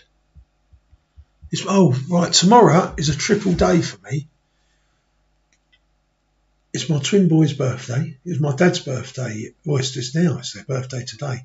It was my dad's birthday on the 30th of December. And my 2 boys, it's their, but they'll be 10 tomorrow. And yeah, apart from what I'll say, of course I'll be, you know, we have left the EU, I suppose. I don't believe we've 100% left it. I still believe there's things that we have to do to break away more. But yeah, I'll have a little smile at 11 o'clock. But I just think it's a battle. I don't think the war's over. I don't believe what Nigel Farage said and what the ERG. Nigel Farage said the war's over. I think he's backtracked a little bit from that. And of course, an hour later, it's a new year. So I've got 3 things to celebrate. It's my boy's birthday. Well, it's 2 things really on its own. And then the sort of soft Brexit we sort of get. And the new year. Oh, you're still there. Well done, Welsh Woody. Did you like that? Thanks for coming on, Welsh Woody. What do you think about the Brexit deal? See, what I believe is going to happen is that when the the Republican Party's finished in America. When Trump gets back in, they are fucked. They're going to make a new party. They're going to call it, I don't know, Deplorables, MAGA, the Trump Party. No one's going to vote for the Republicans again. And the Democrats are going to be finished. They're all going to be fucking arrested and tried for treason under military court. Oh, thanks, Trump Lee. You've been there. What did you think of my... I mean, we've got a little bit of a rivalry going there, me and you, Trump Lee. We both believe in the pulses from the satellites, but you think it's maybe Trump's done it. I think it was the Chinese communists. But we can live with that difference of opinion, can't we? Yeah, I've got some fucking beer here, mate. Someone got me a couple of beers. My neighbour. I'll get her some food. A friend of mine, Helen, vegetables and meat. She's bought me up a dozen bottles of. It's over 6%. Fucking one bottle, mate. It hit me. Where are you based, Trump Lee? You in America?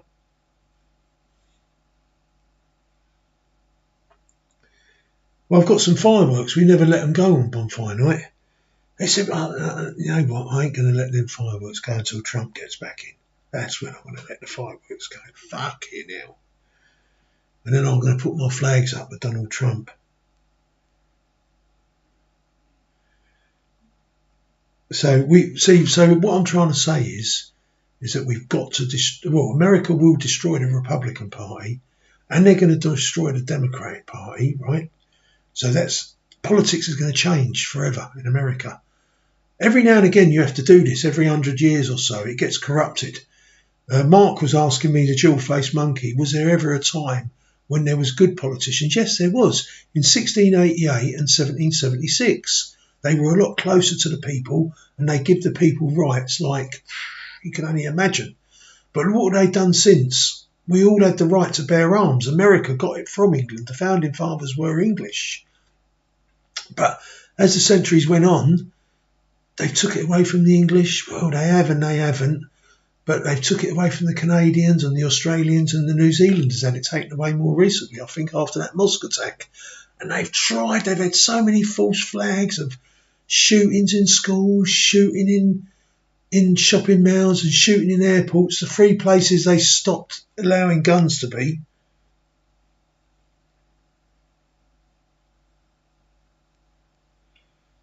What, when I had that bottle of champagne? Oh, that English sparkly wine, which was better than any champagne I've tasted, mate. It was beautiful.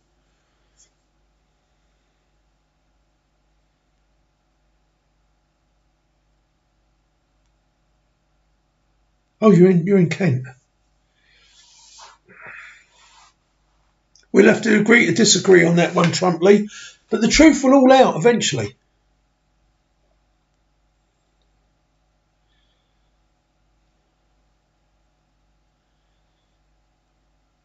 Right, well, anyway, look, so we've got to destroy all those parliamentarians, all 600 of them. And to me, I've got no time for the ERG now. I mean, Bill Cash, he's basically wanting to get a gong, and he's going to be knighted.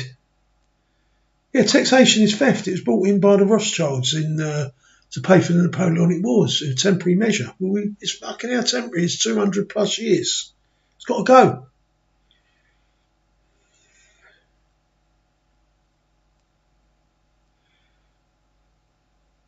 Okay. 30th for the 12th. Was that yesterday? Let me write it down. Simon Parks. I'll write on my head.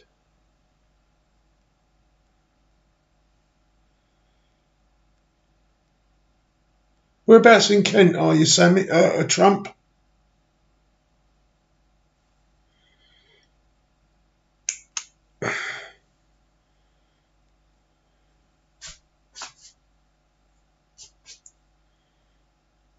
Yeah, I will. I've written it down.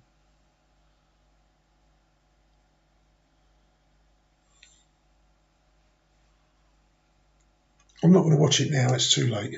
Too early. That fucking wankers Boris has locked us down. He don't want people going down there with a God bless Donald Trump banner shouting out Trump, Trump, Trump after he's betrayed Trump twice now. And he don't want Brexiteers going down there saying stick your fucking deal up your arse. I believe now Boris is a control freak. Because everything's got to be all nice. He can't take any criticism. They're that worried. They're that fucking frightened because they know what's coming. He's betrayed Trump, so Trump's out to get him. They're shitting themselves. That's the real reason they've locked us down. It's got fuck all to do with the virus. Wait until I read you the letter from my fucking MP, a Conservative MP. She's a fucking swamp creature. Sid Cup, okay. Look, I'm going to knock it on the head now and cut the stream, right? Thanks for coming on, everyone. Good night. And listen, Happy New Year. Because I might come on again tomorrow. We'll see how it goes. But it's the boy's birthday. I can't even get... I was going to get them... I've got them... They've got Dr. Martin boots, but they ain't even got Dr. Martins. Most of them got Solivair. Solivair are just like Dr. Martins, but they're made in England. Dr. Martins was sold off to the Chinese. So I've got one Dr. Martin boots for A-Lift. I've got the girls wearing them and all. We're at fucking war, mate. My girls are wearing Dr. Martins. But they're Solivair, right? But A-Lift's got a pair of Dr. Martins that are actually made in England. Fucking hell, they're lovely. She don't like them though. I couldn't get any shoe shops. I had murders in the shoe shops because I wouldn't wash my hands with antibacterial spray. I said, no, I'm not doing it. My local shoe shop, and then my... Clark's wanted me to track and trace all my details. I told them to fuck off and called them a load of traitors. So I took them down to Camden. At the bottom of Camden Junction, just as Camden Road goes one way, Kentish Town goes another way, and right at the bottom of Kentish Town Road is the British Boot Shop. It used to be known as Holt's back in the 70s. So I went in there and he's got all the fucking Dr. Martens and he sells these Solivairs. They're like twice as strong as a Dr. Martin because they're made in Northampton where Dr. Martens used to be made. So they all got them for Christmas, didn't they? And fucking Applestown and Angus, they've got cherry red. One's got oxblood. Rowena's got a pair of black Solivairs. A-Lift's got this Dr. Martin, and Athelstan had to get the Chinese Dr. Martins because his feet were a little bit too small. But they're still a good boot. But then, you know, these Solivairs are a lot dearer as well. So I got a deal off the guy. And then I bought them, there's another gaff up in Royal College Street that sells all the original Harrington jackets. And I've got them all Harrington jackets. They've all got royal blue ones. A-Lift's got a navy blue one. Rowena's got a navy blue one. A-Lift didn't want one again, so she's missed out a little bit on Christmas, but it's her choice. And then for their birthdays, I wanted to get them Levi Originals. So there's a place called the Stables in Camden as well. When you go through Camden High Street, there's like all these stables. It's like they call it Camden Market.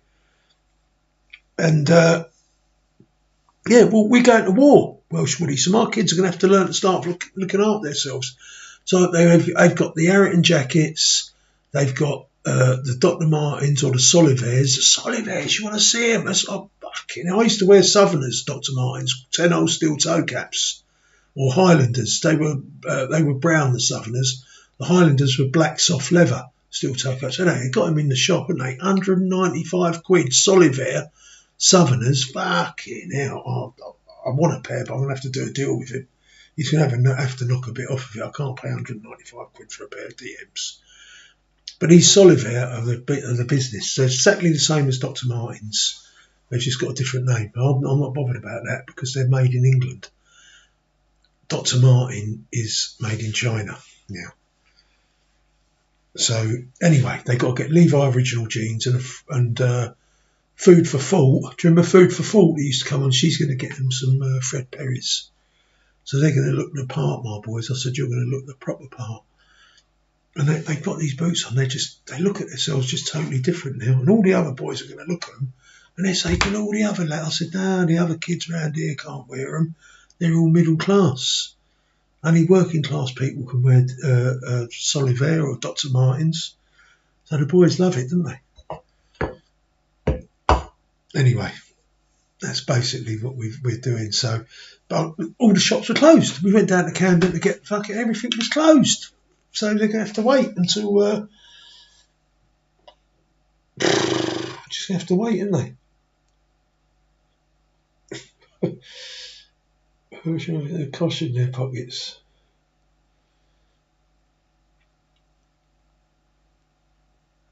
They got bomber jackets in that shop in Royal College Street, and about 2 doors away from it is a pie and mash shop. They do stew deals and everything, and that's off of Camden Road. Going up from Camden Town, from Camden Junction, you go up Camden Road, and Royal College Street runs across it. You turn left into it, and you can park up outside there in a temporary parking spot. But you just got to keep an eye on it while you're in the shop. They sell bomber jackets, Arian jackets, everything. All the blue